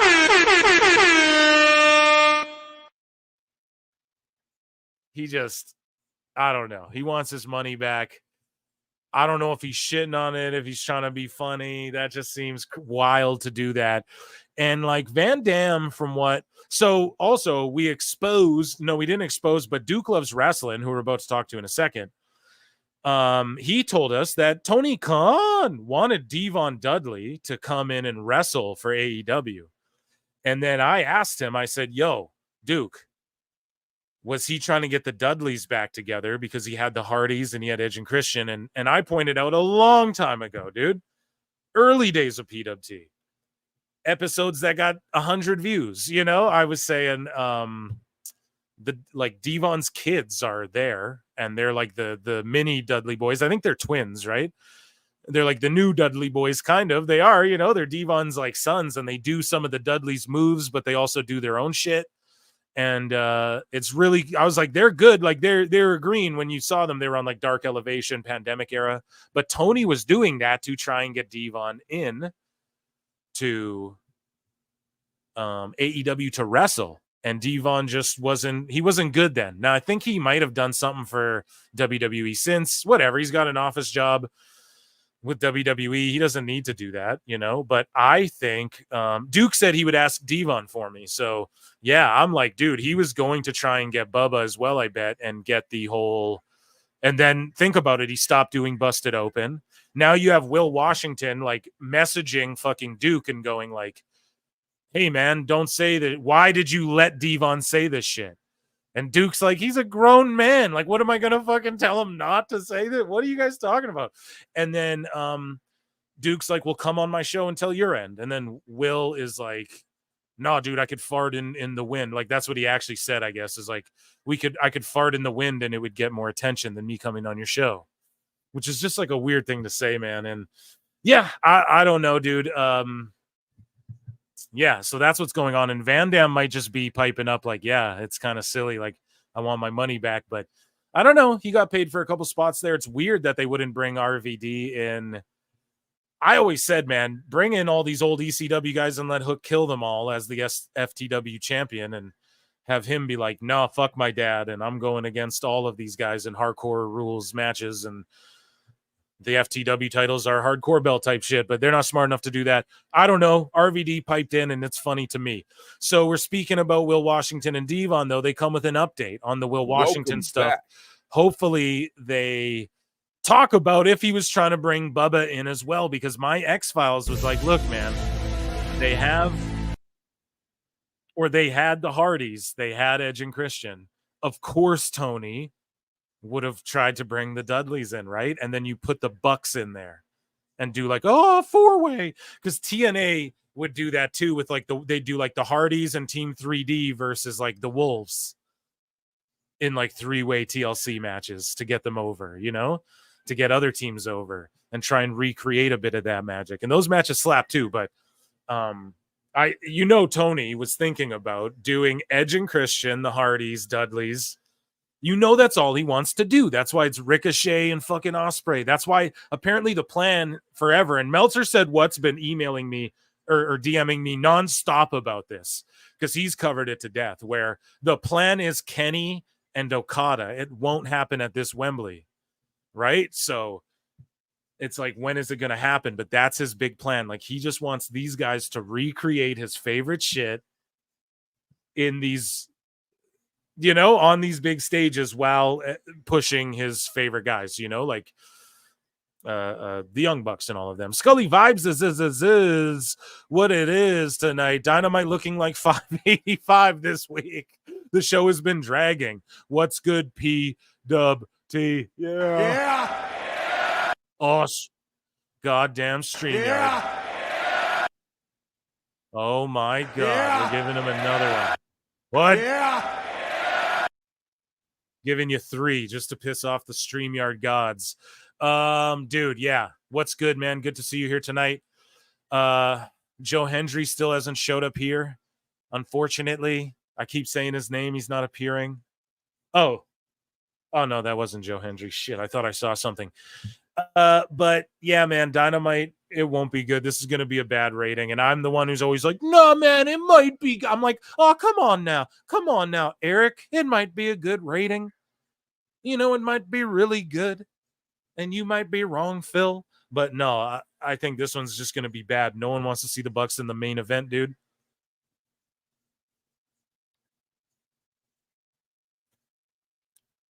Or is it Yuta in the main event? Soda water. I have no idea. If it's Yuta versus fucking Swerve in the main event, did we see that already? That's how much I'm not paying attention, guys. I'm way more into my shit. Thank you, Scully Vibes. I appreciate you, bruv. You already know that. I'll drop you a bruv too. It's been a minute since we had one. Here we go. Oh, StreamYard's being just. Are you really not going to give me a bruv, StreamYard? Oh my god. Yeah, fuck StreamYard. Okay, guys. Jesus. 10 minutes later. 10 minutes later, I'm writing a stern email with my concerns, StreamYard. Anyways, the Duke and Devon. So Duke Loves Wrestling has a podcast, Wrestling, but he also has the Duke and Devon. So make sure you guys check that out and shout them out. I'm going to go do something with Duke in the near future as well. And yeah, we had a very controversial podcast. Go and check it out if you haven't. He uncovered this huge fucking scam about soft ground wrestling and all this stuff, and then Body Slam broke the story, but they didn't like credit him because they quote didn't like the way he conducted himself or some shit. I don't know. It's all silly, but Duke is the man. And let's see what he tweeted out. Dirt sheets and humanoids on notice. Devon and I dive deeper on the alleged AEW snake, Will Washington, and he's getting a lot of attention for this. So yeah, you know, run it up, dude. Run it up while you can. Brothers and sisters, welcome back. Welcome back to another wonderful edition of the Devon and the Duke podcast. It's a limited podcast series hosted by your main man, Duke Loves Wrestling, and of course, one of the greatest of all time, the Hall of Famer himself, Mr. Devon Dudley. How you doing there, Devon? I'm doing all right, man. I'm just trying to see who else I can piss off this week. Let's go, Devon. God damn it. I love Devon so much. Let's go. Some of these folks who wanted to criticize what you had to say about Will Washington and in general, they were complaining. Oh, shit, is that Will as a snake? Oh, my God. The internet is ruthless, man. You know, Duke, how could you let Devon say that? And I'm sitting there scratching my head because I'm like, well, wait a second. Devon Dudley, he's one of the greatest, most accomplished people in his field. He has been a television star for over 30 years. He said this exact verbatim on my show, PWT 73. Make sure you listen. Duke is phenomenal. And exactly, listen to how he breaks it down. He is married. He has 7 children. How the hell could I let this grown man do anything? You know, again, no one said anything bad. I didn't say anything bad about him. It's the people within the organization itself that are saying this, and they just happen to come to me and say it. You know, we're talking and passing. This is why Duke reached out and thanked me for handling my shit professionally. Did my diligence, and I'm breaking down what did I tell you guys last time? Devon's not saying bad shit. Okay, about this dude. He's saying what other fucking people are saying about this dude. You know what I mean? So you're like shooting the messenger here, people coming at Duke. Well, why would you let him say that? What the fuck is his podcast? It's called Devon and the Duke. Sorry. I think I called it Duke and Devon before. Whatever. Devon and the Duke. These two handsome gentlemen here. Okay. Jesus Christ. Like, it's his show. He can say what the fuck he wants on it. It's nuts. It's crazy. And a lot of times they would say his name, and I had no idea who it was.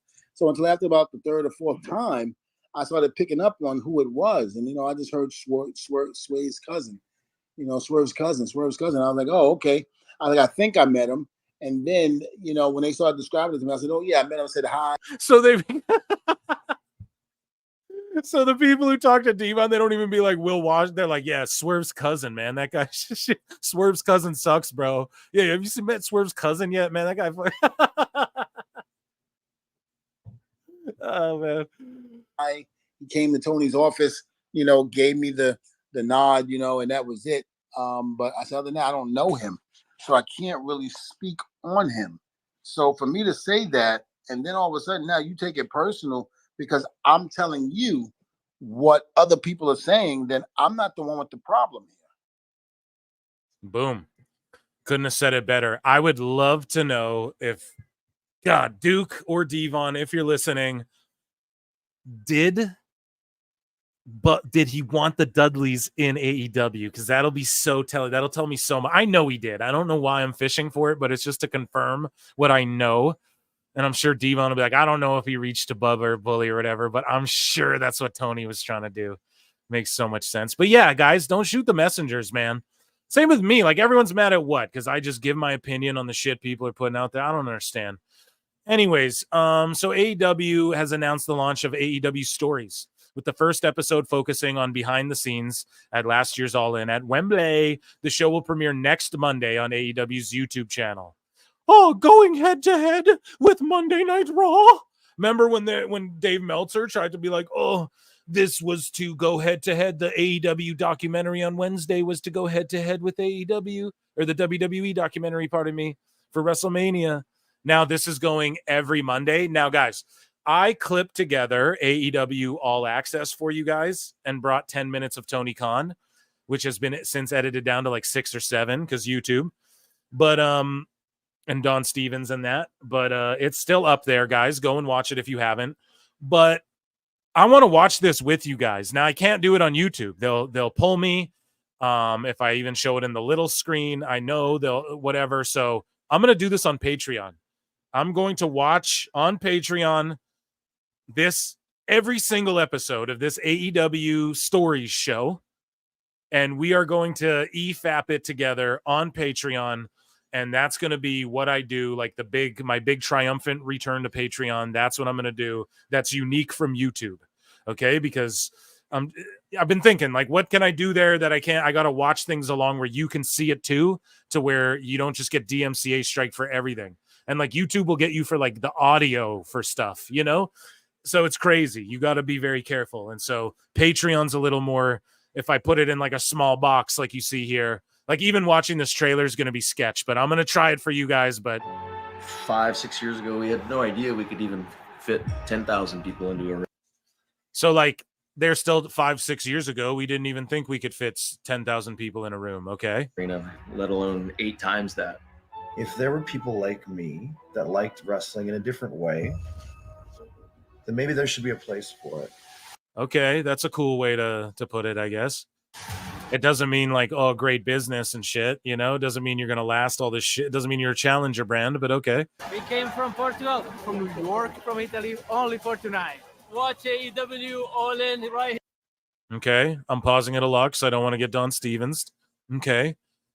Here at Wembley. Wembley Stadium is on its feet. The entire world is all in. Oh, we got hungry fans. We're going to feed some tonight. Let's go. So here, what's Joe yelling about? Is this? I wonder if this is before he had to save Jack Perry's life or not. Oh, we got hungry fans. We're going to feed some tonight. Let's go. No, he's just doing like a coach rah. We got hungry fans. We're going to feed some motherfuckers tonight. Joe's the man, dude. Jesus Christ. What's he doing? Where the fuck's his big all-in match? You know what I mean? Where's his big all-in triumphant fucking storyline going into All In, dude? He's one of your biggest names. He had the best match at the last All In. And thanks to Awful Wrestling, we have what the trailer should be. And Jesus Christ, I need to send Awful a fucking folder of like music that he can use. Do you know what I'm saying? Like, I gotta send him some beats he can use for videos that won't get stricken. Because again, this is I'm gonna end up having to edit this section out here, but that's fine. Let's watch Awful's video here. This is what the trailer should be: a special look at the IWC Media and AEW, a collaboration with AEW Disciplinary. So here we go.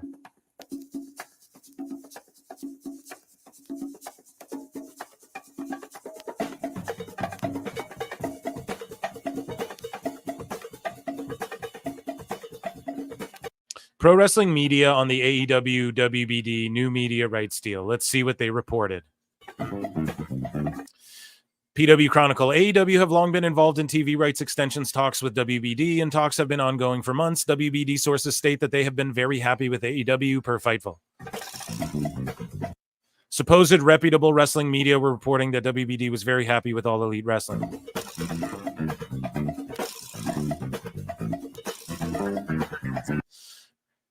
AEW forever. Rumor, AEW and WBD have come to a new 5-year-long $1 billion agreement. The entire AEW package, including pay-per-views and weekly TV, would be exclusive to Warner Bros.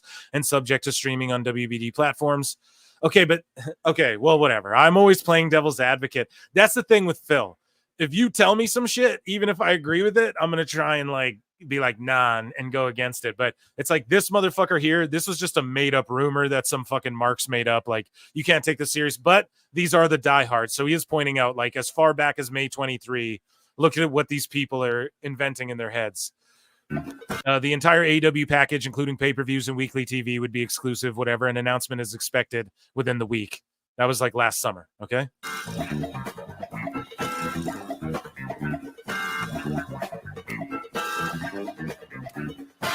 Per Octagon Media rights analysis, AEW is in line for a big step up in rights fees, even with headwinds facing WBD. Streaming rates for Max will play a big role. Thanks for sharing our thoughts.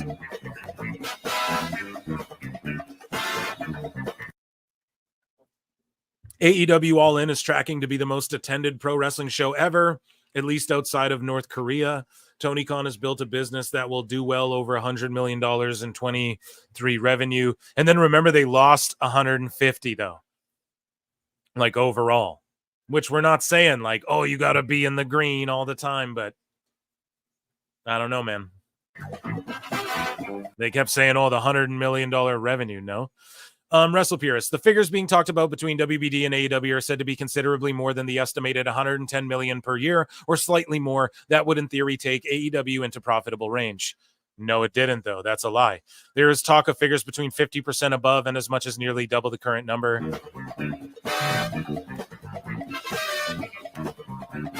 Mike Ozanian, Forbes analyzed it at $2 billion.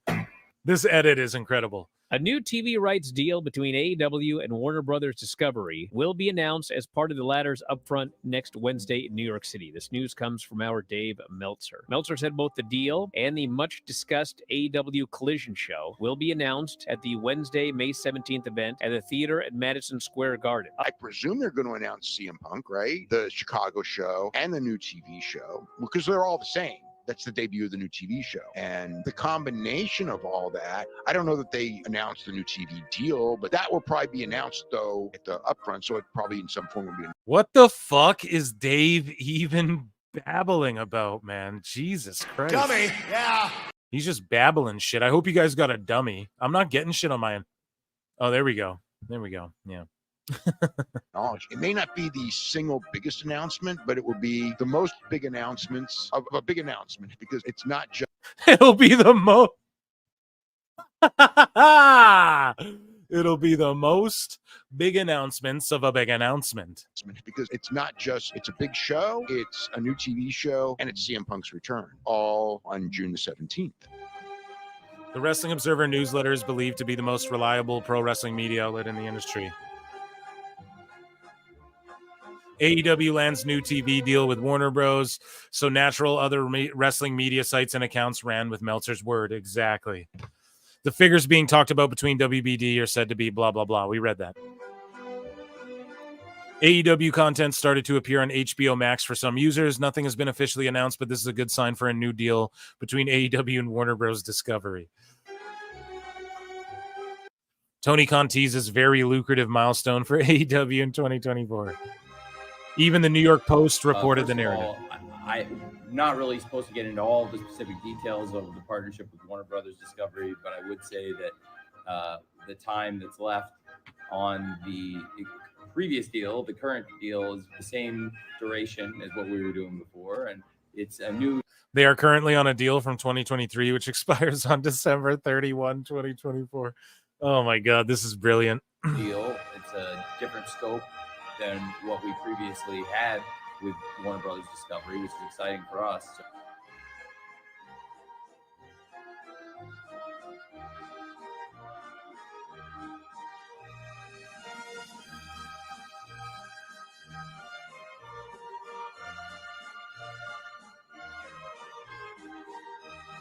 So you guys can read all this, right? So Tony also stated that the new media rights deal for AEW will happen also with a big increase. Exciting times ahead, it seems, for AEW ROH. They're all just regurgitating the bullshit. I expect big increases in the rights for the AEW programs, and we're on a good pace to make a very lucrative deal for the AEW media rights going forward.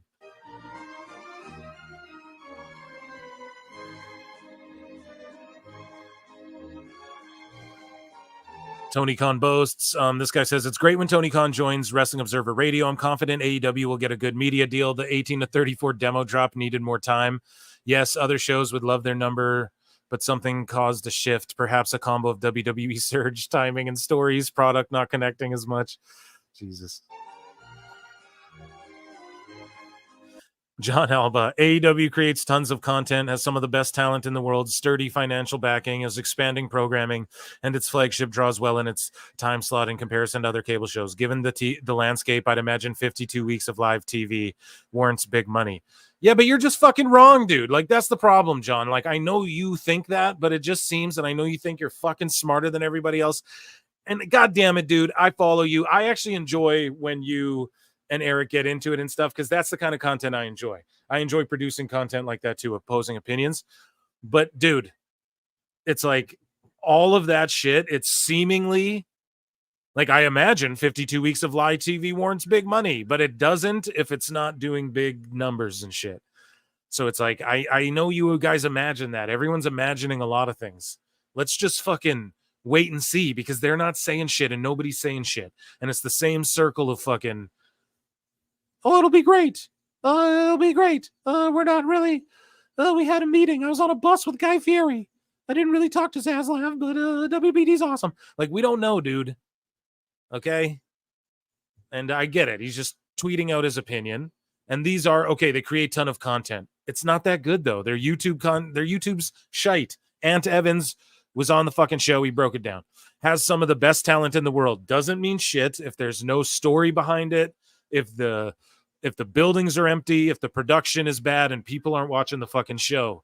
Sturdy financial backing. Okay, that's true. We can't argue that.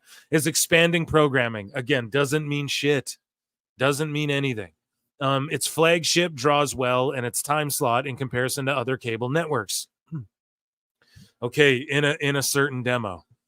You know, we can play these games all day. Oh, in the 18 to 21, in the 18 to 45, in the 18 to 46, in the 18 to 35. It's silliness, man. It's silliness. Okay. People watch it and it just doesn't compare. The way the booking is, the creative is bad. It's just one problem that once that gets fixed, it'll be better. And probably all this shit will help. If Tony just sat back and let better people do the shit, it would probably all get fixed. But instead, no, he's going to put his feet down and say, nah, I got this. And yeah, I don't know.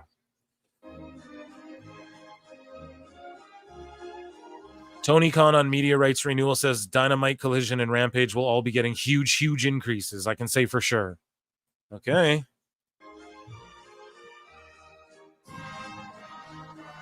Observer, the media rights deal between AEW and WBD is believed to be closed. Close, pardon me. One person with inside knowledge of the talk said this week's Dynamite rating was awesome timing. One rating. AEW 2023 financial estimate, $154 million. So we got Swerve going against Yuta. Match just started. Okay. So,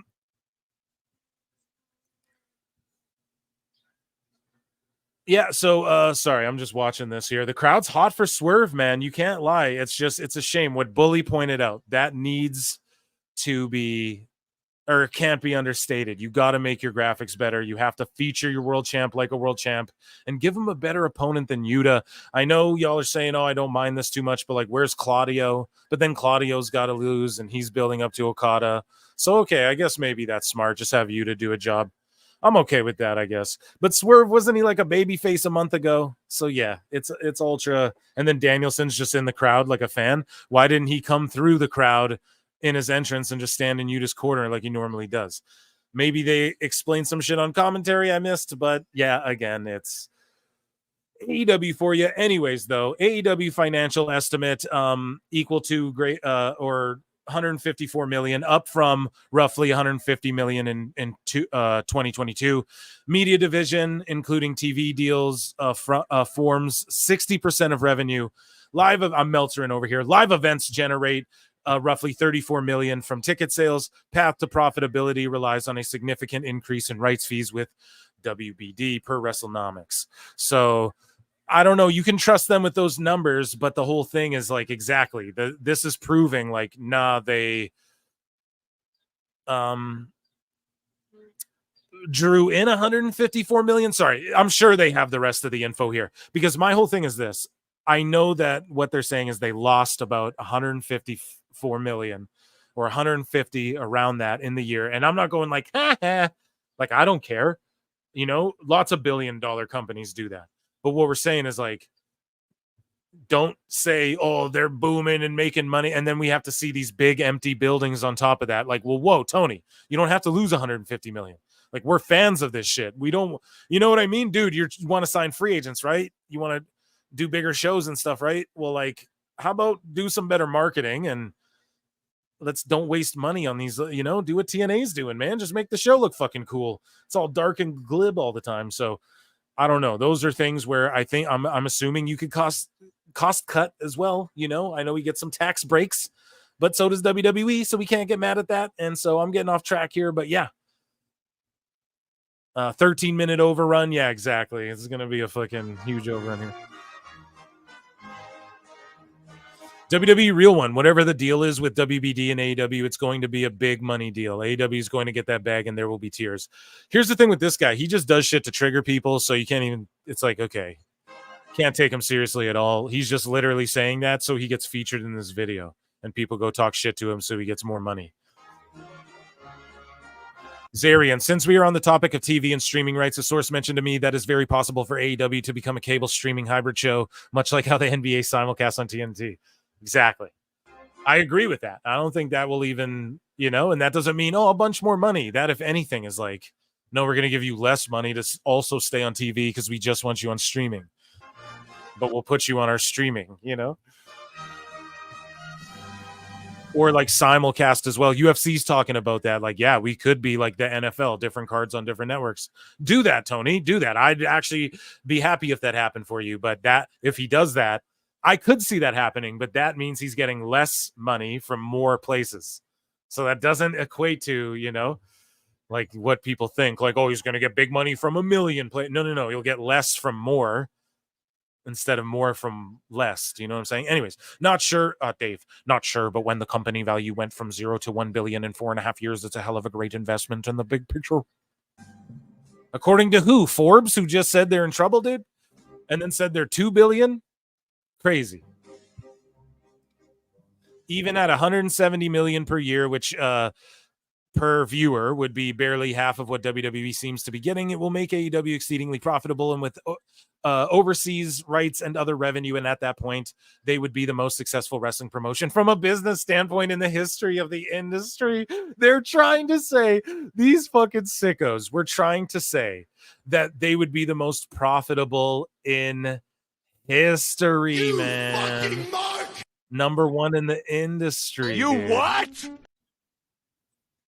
I got a super chat here. LC Killer, I'm sorry if I didn't see this, man. StreamYard's working like shit, and it's not showing me that this was a super chat. I believe AEW will get the TV deal, but I have no type of changes. What's the point for fans and keep on watching and attending their events? WBD is wasting their time and money. Thank you so much. I'm giving you guys sounds, and if I don't hear me, because I acknowledge you for that super duper chat. And LC Killer 17, thank you so much, dude. That's what I've been saying, and people get mad at me for that, man. Like Chris Connor, people are like, "Yo, like everyone's like, nah, they're leaving the thing." I could just see them just having the same deal, just less money. Like Rampage is still on Friday, Collision's still on Saturday, Wednesday, Dynamite's still on Wednesday, pay-per-views are still, no more Battle of the Belts. That'll just go away. Battle of the Belts will become like, they'll just start calling like Wednesdays that, you know how they'll do Wednesday Bash at the Beach or whatever, you know, Dynamite Bash at the Beach, or what do they call them? It's like what NXT does. what's theirs? Because they Full Gear and shit, or they did Fighter Fest. It was on TV one year. It wasn't a pay-per-view, right? So they'll just do that with Battle of the Belts on Wednesdays. And then just not have that extra hour tacked on, because what's the point? They lose hella viewers. So it'll just be something like that. And then also we'll be on streaming, but then also both shows will be on TBS. Like I think Rampage is on TNT. Like it'll be a downgrade of some sort, but it'll just be like the same, and we'll just have the same thing. And then they can Tony will be like, this is amazing, all things considered. They'll find a spin. Dave always finds a spin. He always does. So thank you for the super chat. I appreciate that. And here, I'll give you another sound here. StreamYard's a bitch. I don't know if you guys heard that, but anyways, yeah, let's continue this video. These wrestler media pundits all but ignore WBD's financial woes. Which, guys, I fucking, man, all this stuff's coming out about WBD, and I told y'all a year, so long ago, man. I was like, I brought to the show, I was like, dude, they're laying off a bunch of writers and stuff. Like, they're downsizing their offices and all this shit, and they're like scrapping movies, right? Because I'm a writer, guys, okay? And yeah, and then I was like, just wait. I was like, give it a year, give it some time. You guys can go back. It's on the internet. And I was like, give it some time. You're going to hear crazy shit coming about WBD, man, because it's way worse than people think. And I wasn't the only one saying it, but just if you're in like the entertainment YouTubers and stuff, I don't know. I watch all kind of nerdy shit. I watch like Fat Man Beyond, like Kevin Smith and Mark Burnett. And, you know, I'm into all that kind of stuff too. And so, you know, I'm not the only guy who was saying it, but yeah, look at it's like about a year later and they're missing $9 billion. And there's a John Cena movie that's not coming out. And there's fucking Zaslav's in the toilets. And they were, I don't know, taking meetings. I don't know, all this crazy stuff, man. And it's on the entertainment side as well. Like the comic space, their movie division, all that stuff. It's all been downsized. And sorry if you guys hear birds chirping, but we're enjoying this air, okay? It's hot as shit, and I need my window open. Here we go. I'm close to the window today, folks. Obviously, people may well know that new NBA contract for the right to air the games beginning not this coming season, but the next one has all been signed up. We've been talking about Warner Brothers Discovery's failure to land the deal they matched or they claim they have. Amazon has the deal, and now, as we've been telling you, Warner Brothers Discovery is suing the NBA. If they actually have to pay the $1.9 billion a year, and the AEW deal is not pretty much signed, it's probably not a good thing for AEW. So I believe, again, this is all things that bode well for All Elite Wrestling. This guy has the most crackheaded opinions ever, dude. I believe. Like, go read this guy here, Baydala. Go read his Twitter, man. It is fucking. You'll just get a howl, you know. That Warner Brothers Discovery, what number they invest, I don't know. What they get, I don't know. But what I'm telling you is that Warner Brothers Discovery is not going to just sit on their hands and do nothing. They're going to invest, whether it's outside of All Elite Wrestling or currently what they have with the NHL, the NCAA, and the MLB. Who knows? I don't know, but I can tell you right now, this bodes well for All Elite Wrestling, and it also bodes well for other partners who want to jump in and maybe get a little piece of that Warner Brothers Discovery pie. But it's a good day for AEW, in my opinion. Thank you all who watch AEW as we approach indelible times in our history. With All in London, weeks away, the most important announcements in AEW history looming large now. Don't miss Saturday Night Collision. Yeah, so Swerve is a heel now? I know. It's like, what the fuck? So take it in, don't hold your breath. The bottom's all I found. We can't Will there be a big TV deal announcement for All Elite Wrestling tonight? get higher than we get. On the long way down.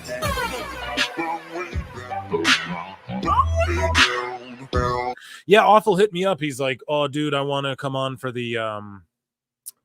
What did he say? I don't know. Something about he wants to come on for the fucking when they do the big announcement. And I don't know. Is that tonight? They obviously not. You know, we didn't know. So Tony's not making it clear. He's being vague. I swear it's the hotshot booking thing. Like, Will Shane show up? He thinks that's going to keep viewers. What is he going to announce it? I don't know. Do you know? We don't know when he's going to announce it. And he thinks like viewers are going to stay stuck into the shows to what? See if he announces some shit. But yeah, round of applause for that video. Is put together tremendously.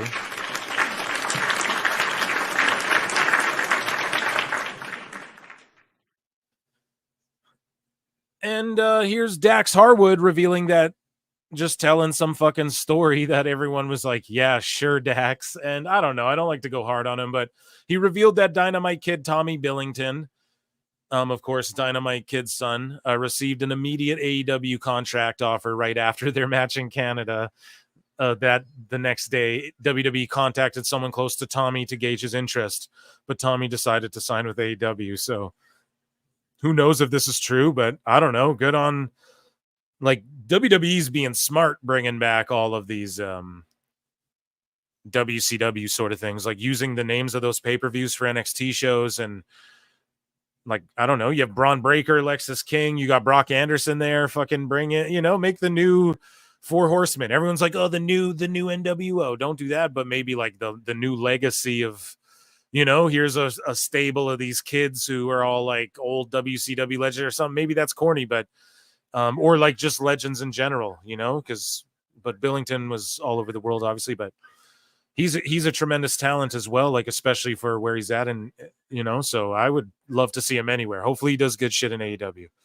Tom got there, and I hope he doesn't mind me saying this, but he told me about some of his financial woes. He had moved himself all the way to Canada to better his opportunities for wrestling, and he told me about his financial woes, and I told him that night, I said, after tonight, we're going to get you a job. And we had the match. Obviously, he showed out, and he was offered a contract on the spot right there. He didn't accept just yet, but he was offered a contract right on the spot. I know the very next day, WWE also reached out to someone. If Tony likes doing this so much, why doesn't he have a show like Dana White's Tuesday Contender Series where it's like a bunch of these matches? Like he gets guys from the indies to do random one-offs, and then he fucking do it on YouTube or something, and then he like offers them each a contract. Like, be innovative. I'm dropping $1 million ideas here. Like, these indie dudes come in, they do a worked match, you tell them who's going to go, like you let your producers, everything, put it together. You don't know, like as Tony Khan, or you put together like 3-4 judges or some sort of shit. You have them work the match, and then you just decide like who you offer contracts to, like Dana White's Tuesday Night Contender. Be innovative. You're handing all these contracts out anyways. Like, do something with it, man. Close to Tommy, and asked about getting him there. And there was I don't want to say a bidding war, but there was a bit of, some power plays, and Tom. Or did Tom just tell that to you guys so that he can get more money from Tony? Oh, hey, they told me they'd match me, or hey, they'd give me a bump. It's more dates, but if you can match this, like, that's just called haggling, brother. Decided he wanted to come to AEW. I'm just kidding. He probably is telling the truth. So I think you'll see more of Tommy Billington in AEW to come. Tom got. Let me guess. He'll be in a 6-man tag with FTR, and you guys will wear British Bulldog trunks. I mean, is it really that hard to figure out? Mike Sausalez, being an ex-addict of 17 years, 13 months, clean. Oh, man, congratulations, dude. Thank you so much, man, for the super chat, and good for you. And, yeah, man, you get... Acknowledge me! Chat, acknowledge this man. Thank you so much, dude, for your contribution to the show, and God bless you for beating that shit, man. Something you learn how to do is spot your own kind. This pure Meltzer speculation. Oh, how to spot your own kind. This is pure Meltzer speculation. So here, I'll give you an X-Files. I think TK does more than caffeine. Yeah, so Duke said that the word is he does lots of kratom. And I went, oh, what? Shit. because that would make sense too, because I'm always like, man, lots of people do that shit, like lots of podcasters, lots of I don't do Adderall or anything, I don't take none of that, but I drink Red Bulls and soda water. They're great, they give me wings. But you know, a lot of entertainers, man, they take they do shit like that, kratom or Adderall, you know what I'm saying? And I don't have any knock on it, right? If a doctor prescribes you Adderall, or if like you get kratom, I don't know, Duke's like it's illegal in all these states. I thought kratom was just anyone could take it, you just can't, it gets addictive, so you shouldn't. I don't fucking know. I like good old caffeine for me. You know, so I think it's that. I'm not, when people throw out the cocaine stuff, I'm just not a big and sorry YouTube, I'm so I don't know what you guys like anymore. But when people bring up that stuff, I don't throw it around, because it's like, I don't know, dude. It seems like a little out there. You know, there's things that come before that can keep you all wired like that. Like if you drink 2 Red Bull, take an Adderall, bro. I'm not saying I've never taken an Adderall. Okay, guys? Just throwing that out there too, right? I'm just saying I don't do that, but I'm not saying I never have. So like, you know, you want to get soaring, dude, you can do some shit. So maybe he takes mollies or something too. Like he likes to give hugs. I would say he probably smokes weed. Big Swole said he smokes her blunts and stuff. So I'll go by what people say. But as far as like, I would not be shocked if he took kratom or Adderall or both. It would not shock me at all, dude. And drinks like Ventis from Starbucks with espressos. Fucking, you know, I wouldn't be shocked for a second, but I don't like to throw the accusations, or because it's none of my business. Everyone's adults. No one's saints here. People have done shit. I'm sure in chat you guys have tried shit, you know, done things, you know, and I don't judge. So, but yeah, he definitely does more than caffeine. Don't we all? I'll just leave it at that. Thank you so much, though. It's a great thing to bring up, because it's good to clarify those things a little bit. Here, I'm going to stop sharing this, and we are going to dive. Don't worry, guys, more Phil Marks bookmarks, but we finished our AEW news. Round of applause for AEW news tonight, ladies and gentlemen.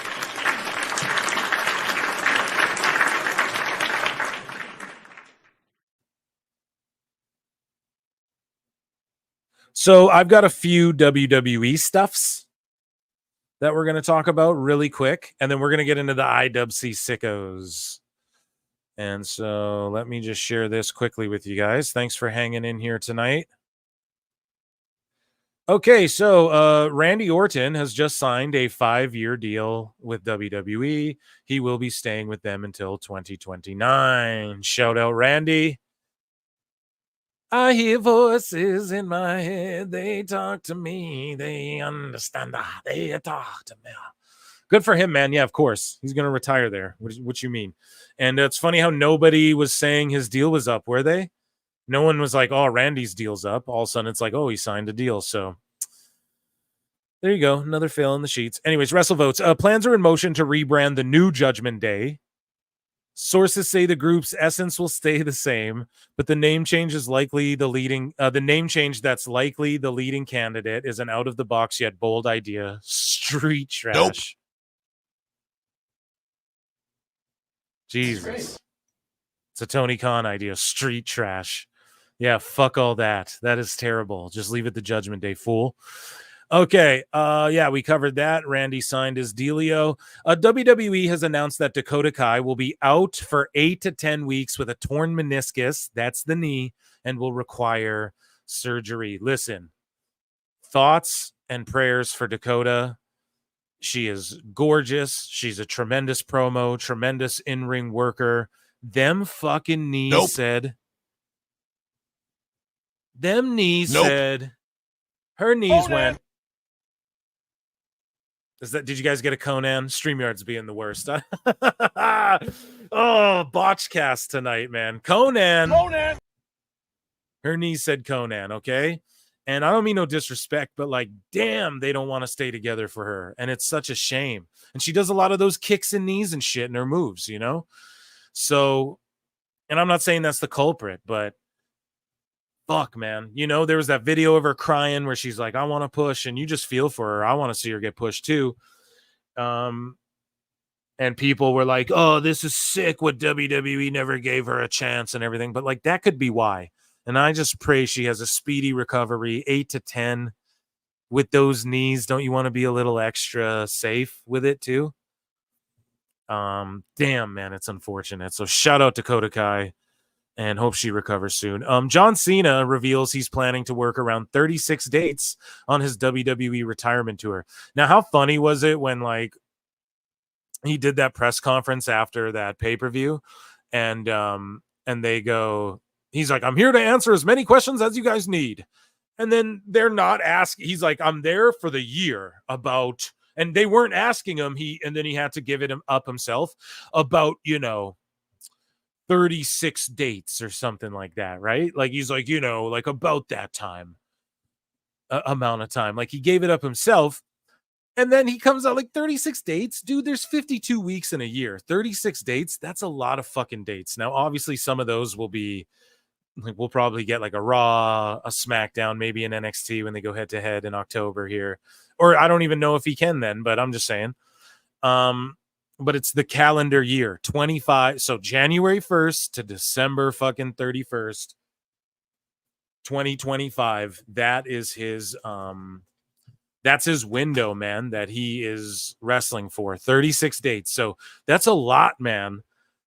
No one was asking him about that. It's funny, but he just said, I've given the calendar year 2025. I'm retiring in 2025. I start that farewell tour in January. I'll end it in December, and it's going to be right around 36 dates around the world to pay thanks and gratitude to the WWE. So just imagine what they have in 2025 planned with this John Cena World Tour. This is fucking insane, dude. WWE audiences around the world. The audience has been there for me close to 25 years now, so I just want to say thank you. Man, fucking John Cena, dude. We got to give him a bruv. What a good bruv. Isn't he? Isn't he, mate? Isn't he a good bruv? Isn't he a good little mate? Oh yeah, Awful was okay. Yeah, Awful got busy. He did want to come through, but don't worry, guys. He'll be here to talk about this big, and don't worry, we're following up. And I'm gonna play that video. I think if him and Maxed Out Media will allow me to, I will fucking play that video at the start of every show as well, because that's a brilliant video.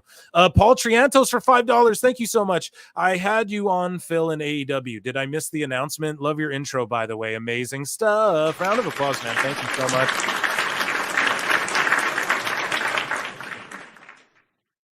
No, you didn't miss the announcement. They didn't announce shit. Dummy. Yeah.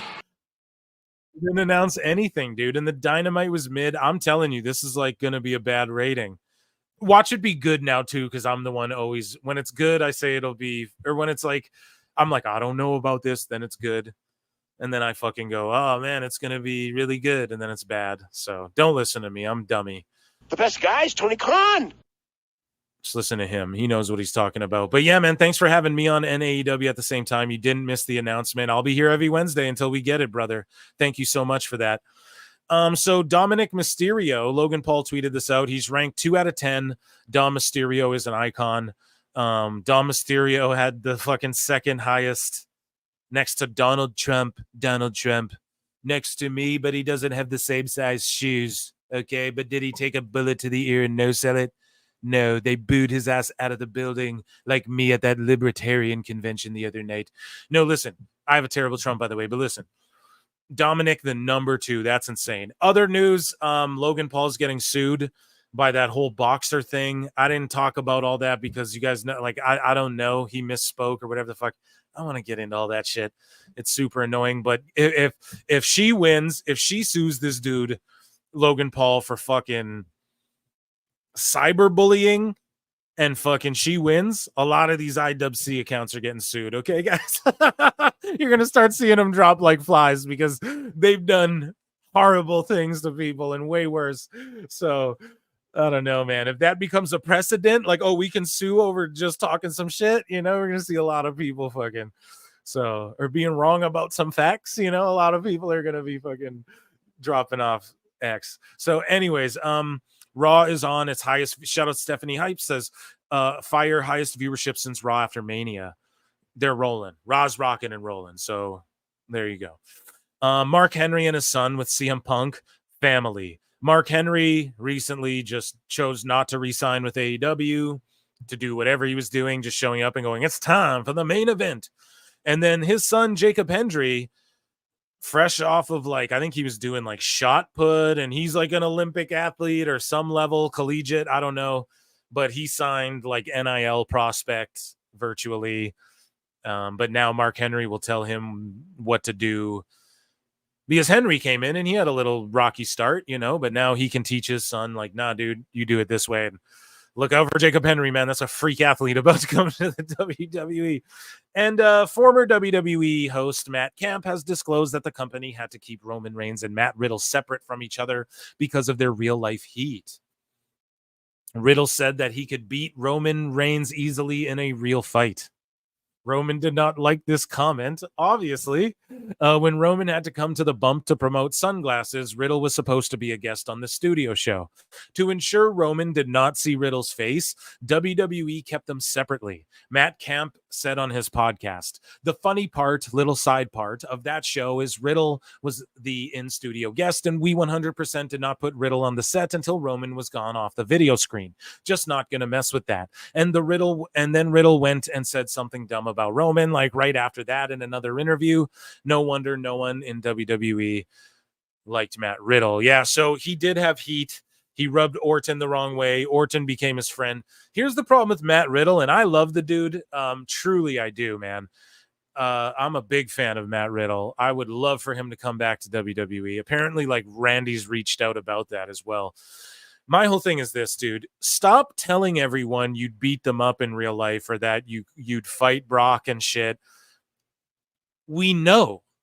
Like, Matt, we know, bro. We know that you'd beat the shit out of all these guys, dude. He only ever got cut from the UFC. Now, all these Mark goofballs who go against Matt Riddle, they Wikipedia's record, and they just look up, they just regurgitate like he was trash, got cut, wasn't in the dude. He only got cut because he was failing weed tests. Okay, which it's weed test. That's legal now. His losses or his shit was overturned. His wins, so they're probably legally overturned now. Like, I don't know if he has to go file for that or whatever, but they're probably turned back over now because he failed for weed stuff, guys. Okay. So he's like, he won. He was almost nearly undefeated. You know what I'm saying? So, yeah, just stop telling everyone, Matt Riddle, that you can beat them up for real. They know, everyone knows. Goldberg doesn't like that. He's an old man. Are you going to beat up Goldberg? You can't beat up Brock. I don't care what you say. If Brock went Hulk smash, but Cain Velasquez beat him. Yes. Like, superhuman fucking freaks like Alistair Uberine beat Brock Lesnar. Yeah, we know. We're talking like the guy is such a freak. Imagine if it was like a fight to the death. I would put, they say it, if the aliens came down, you have to put our best guy. They're like, who's your top warrior? Who is top earthling warrior? Here's ours. And they send in the Predator monster. We're sending Brock. Like, who else do we send? Maybe Jacob Henry now. I don't know. But I don't know. Like, Brock's the guy. That's who we send in, you know? Yeah, and one of the NIL girls won a gold medal in hurdling. So, guys, that was WWE folder. So that was amazing. I'm liking the folders. So the last thing, guys, we're saving. If Dave appears here, we'll play the flute. But I do got a jet relatively kind of soon. So we're going to do an IWC Sicko segment. Okay? I don't have music for it. We will play flutes if Dave appears in this, but if he doesn't, you guys are just going to have to live for the outro and hear the flutes in there, and also get them next time. I can't hotshot book. You guys, you start giving me shit. I know you guys come for the flutes. If he appears, you might get one. Oh, I wonder if Post Malone and Friends live at the Opry, OPRY, don't know what that is. I wonder if that affected Dynamite's numbers. No, I'm just kidding. But if they have an excuse, that could be it, because they did say a Travis Scott concert before. And yeah, flutes. You guys put the flutes in the chat. Who knows? Yeah, if you guys convince me, you'll get a flute. But we're going to do an IWC Sicko segment, and I'm saving up the Dave. We're going to do an Ultra Mega King Kamehameha Dave. Moment of the week on a Saturday show or the next pod we do on the weekend there, but or this week. The flutes are in here. Someone put, what is that, breadsticks? Damn, I'm getting kind of hungry. But yeah, so we are going to share this screen here, and this will be our last segment. And I don't know what to call this. It's just the IWC Sickos Unleashed. Again, email is in the description. Someone email me a little tune for this. MP3, please. If it's a wave, I will not accept it. No.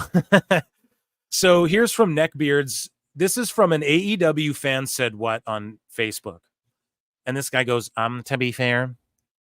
So listen to this, man. We broke this down earlier about how intricately and the nuances they're zooming in on fucking Preston 10 blade jobbing himself. Meanwhile, in WWE, like the camera angles are filmed like there's a bracelet and then it pans up and then it focuses on Punk in his hand and then it shows his face and he's reaching and then out of nowhere, right as he's about to, Drew gets him. And, you know, it's all of this high level cinema. And then here we're looking at dudes fucking blading and these stories don't make sense.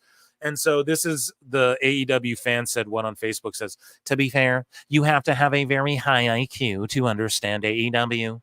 The wrestling is extremely innovative, and without a solid grasp of advanced wrestling knowledge, most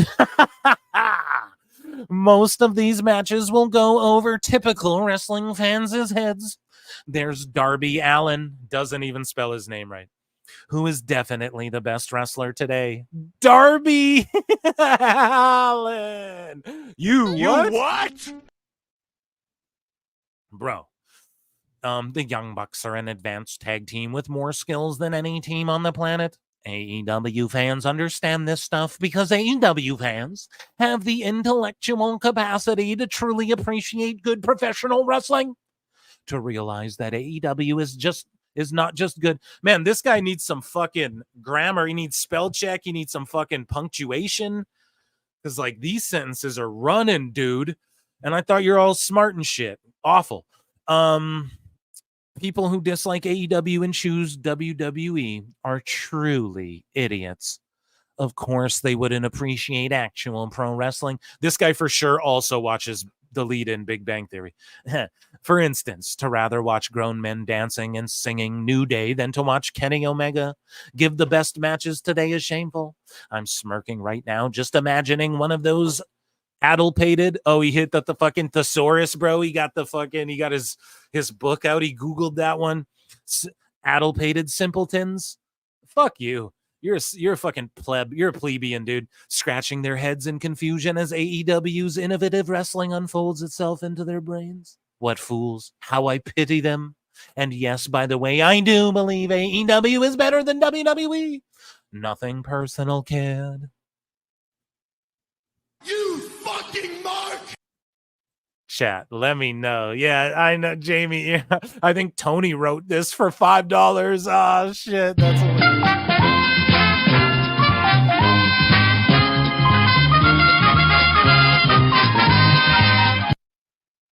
Bro, that's some of the funniest. This is one of the funniest shits I've ever read ever.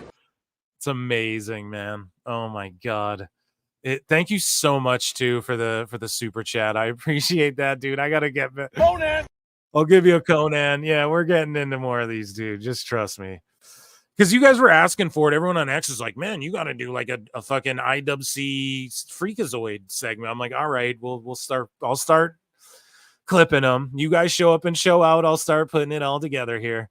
Some bozo lecturing a legend like RVD about wrestling psychology, priceless. So I showed you guys this earlier, right? I want my money back. Swerve is being no sold. The world champion of AEW is being no sold by Ishii. Van Dam says, I want my money back. This guy comes in. Marshall Mustaine. Ishii has done this fighting spirit spot in New Japan and in America for over a decade. It's part of his stunned pit bull gimmick of being incredibly durable. Fuck, man. These dudes. Oh my god. Explaining it to Van Dam. And all he said is, I want my money back. Like, Come on now, dude. But yeah, it's his fighting spirit. Haven't you played that on N64, brah? Here's that heel Uzi says, like clockwork, the sickos are turning on each other, and this is what these people do. They end up like imploding and caving in and like trying to eating each other and canceling each other, because you can never keep up with the nonsense with these wackos, man. So AIR Gold says, I can't believe I'm about to say this, but when it comes to booking wrestling, I currently have more faith in Triple H for rewarding me for my patience than I do Tony Khan. No shit. This guy, Real Philly P, an L fucking Phil with 2 L's, dude, Lil, says Triple H's booking is giving LA Knight a mid-card title a year and a half after his peak. Bro, you're not watching. These buildings are so hot for LA Knight. It's fucking insane how over he is right now. And it's a mid-card, the United States heavyweight title, bro. So if I went and said, oh, they gave Okada a mid-card global title, Global Force Wrestling, what's that belt called? The Continental title, okay, of the globe. They gave that to fucking Okada. If I said that, you'd be like, well, he just, this Philly P guy would be talking shit. So it's like, no, dude, fuck you. You can't get away with this. Anyways, though. And yeah. He goes on and says, feels like you're being overly critical again. Why is it overly critical? You're too sensitive. I think you're being too sensitive, bro. That's what it is. Moving along here. Ebu Backups. Backup Hangman says, oh, Jesus. So Doug Nichols says, all the Ishii slander recently only, now I gotta say Ishii, it'll trigger, I'm sorry Marie, but Ishii is how everyone says it, and now I can't stop it. All the Ishii slanders recently only furthers my belief that WWE fans would rather absolutely hate Gunther Walter if he was anywhere else. Bro, what the fuck does that mean? Gunther would never do that shit. He would never no-sell your world champion like that. Ibu goes, let me blow your mind. That the problem with this dude too is he's always like, well, stupid people will tell you, actually smart people, actually let me blow your mind. God, it's this elitist, gross elitist attitude. Let me blow your mind. A lot of these brainwashed, ultra Vince, bloodline pilled WWE fans already hate Gunther right now in various style. No, we don't. No, we don't. That's you fucking idiots. No, dude, you're lying. Tell us what you know, you goddamn liar! You're lying. Shut up, bitch! Ibu's lying. Okay? No, that's what these guys are doing, man. These guys are fucking turning on Gunther like Dave did it. Oh, now he just looks like everyone else when he got it in shape and everything. Then look at the run he goes on immediately after that. We already hate his style. We already hate Gunther. No, we don't, and no one buries his style. No, you guys are... Gunther is out there burying your guys' shit and saying that Thatcher would do better and be a big star if he was willing to fucking sports entertain it up more. Jesus. Roman versus Solo Avies. It's like, fuck, man. Bloodline, best story ever. You have goofs like that mad at it, like just coping over it. And then, yeah, of course, Meltzer said what comes in and goes, yes, because Ibu totally isn't a brainwashed, ultra Tony elite pilled AEW fan who now hides in private for his dipshit takes. Exactly. He does have his shit on private. We could hear him crying. I said, Abu, don't cry. Let me tell you something. Abu cried. He cried quite a bit. I wouldn't have cried. Fucking Shane Gillis, man. He's amazing. He's so funny. If you guys haven't, check out the Kill Tony where Shane Gillis comes on as Trump and then Adam Ray comes on as Biden. And it is the funniest shit you'll ever see. Jamie Earhart for $5, fucking StreamYard. The AEW, IWC are the only ones that could make Meltzer sound smarter than he is, bro. Absolutely. This is great. God damn it. I can't get it. I'm so sorry. The sounds aren't working. This is horrible. Worst cast. Worst broadcast ever. Jeepers. We're getting collisioned over here, man. But yeah, thank you so much for the super chat. And you're right, dude.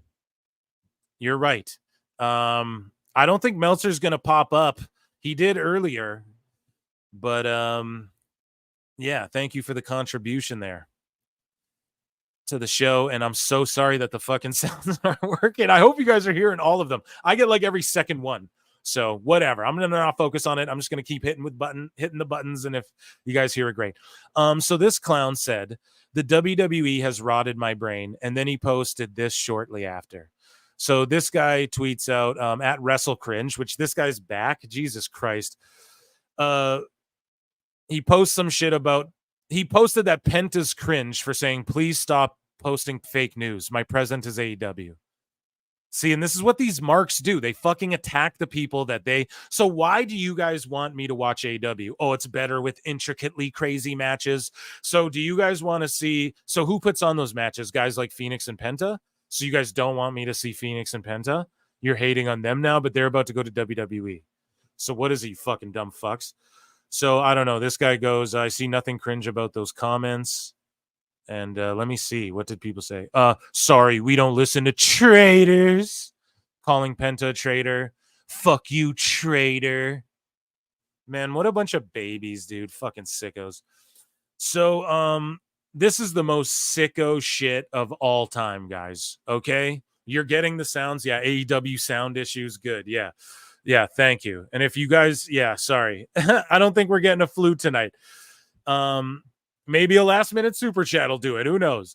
But here we go. This is the literally fucking sick and disturbing weirdo. These are the three that WWF counselor screen grabbed. This shit is insane. So this is an account who changed their name. It's called Burning Senton 90. They changed their name to The Fantastical Tales of Tony Khan. And this guy did a fucking thread of insanity. I might just follow him to... I'm going to follow this dude just so I can stay updated because this shit is insane. Listen to this. This is a story. I don't have music for this. I wish I did. God damn it. Okay, we'll play a fucking flute even though this isn't even flute time just because I love you, Marks. Okay.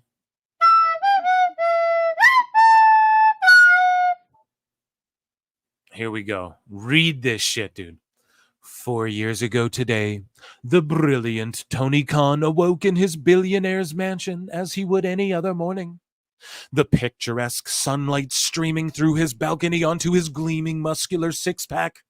The Victoria's Secret lingerie model still sleeping next to him after a glorious night of exhausting passion involving many positions. You what? Oh my God. What? Lots of whipped cream and some handcuffs. He rose gracefully from his slumber, marched toward the balcony, looked the sun right in the eyes for a full 10 minutes. His muscles almost making the sun flush. His gaze fierce, intimidating, but charming, radiant, seductive. Now, listen, this guy's got a lot of, he's being overly descriptive. A better writer than that last shit we were reading, not even joking. The lingerie model arose from her sexual-driven coma. You okay, Mr. K? She queried. It's Wednesday. Oh my dude, this might be the greatest account ever fucking made. It's Wednesday, he replied, and on Wednesdays Paul suffers. It's Wednesday, he replied, and on Wednesday Paul suffers. Tonight Cody isn't the only one being squashed. Oh my God, that was fucking, that is just brilliant. This is crazy, dude. Yeah, this is like when you'd like find a penthouse and read the stories, or you got your old man's Playboy that he stashed behind the can or whatever, and you fucking see it and you're reading the article, quote unquote, but you would a little bit. You're intrigued, you know? I remember Playboy used to like review video games and shit, bro. I'll be reading that too. But man, that's what this feels like. And this is possibly the greatest account ever existed. Let's check them out a little bit here. Yeah, that's the one that's pinned 18 hours ago. We're going to stay tapped in, and we're going to find out more about this guy as we go. Crazy. Is he being satirical? I don't know. Do you know? I don't know.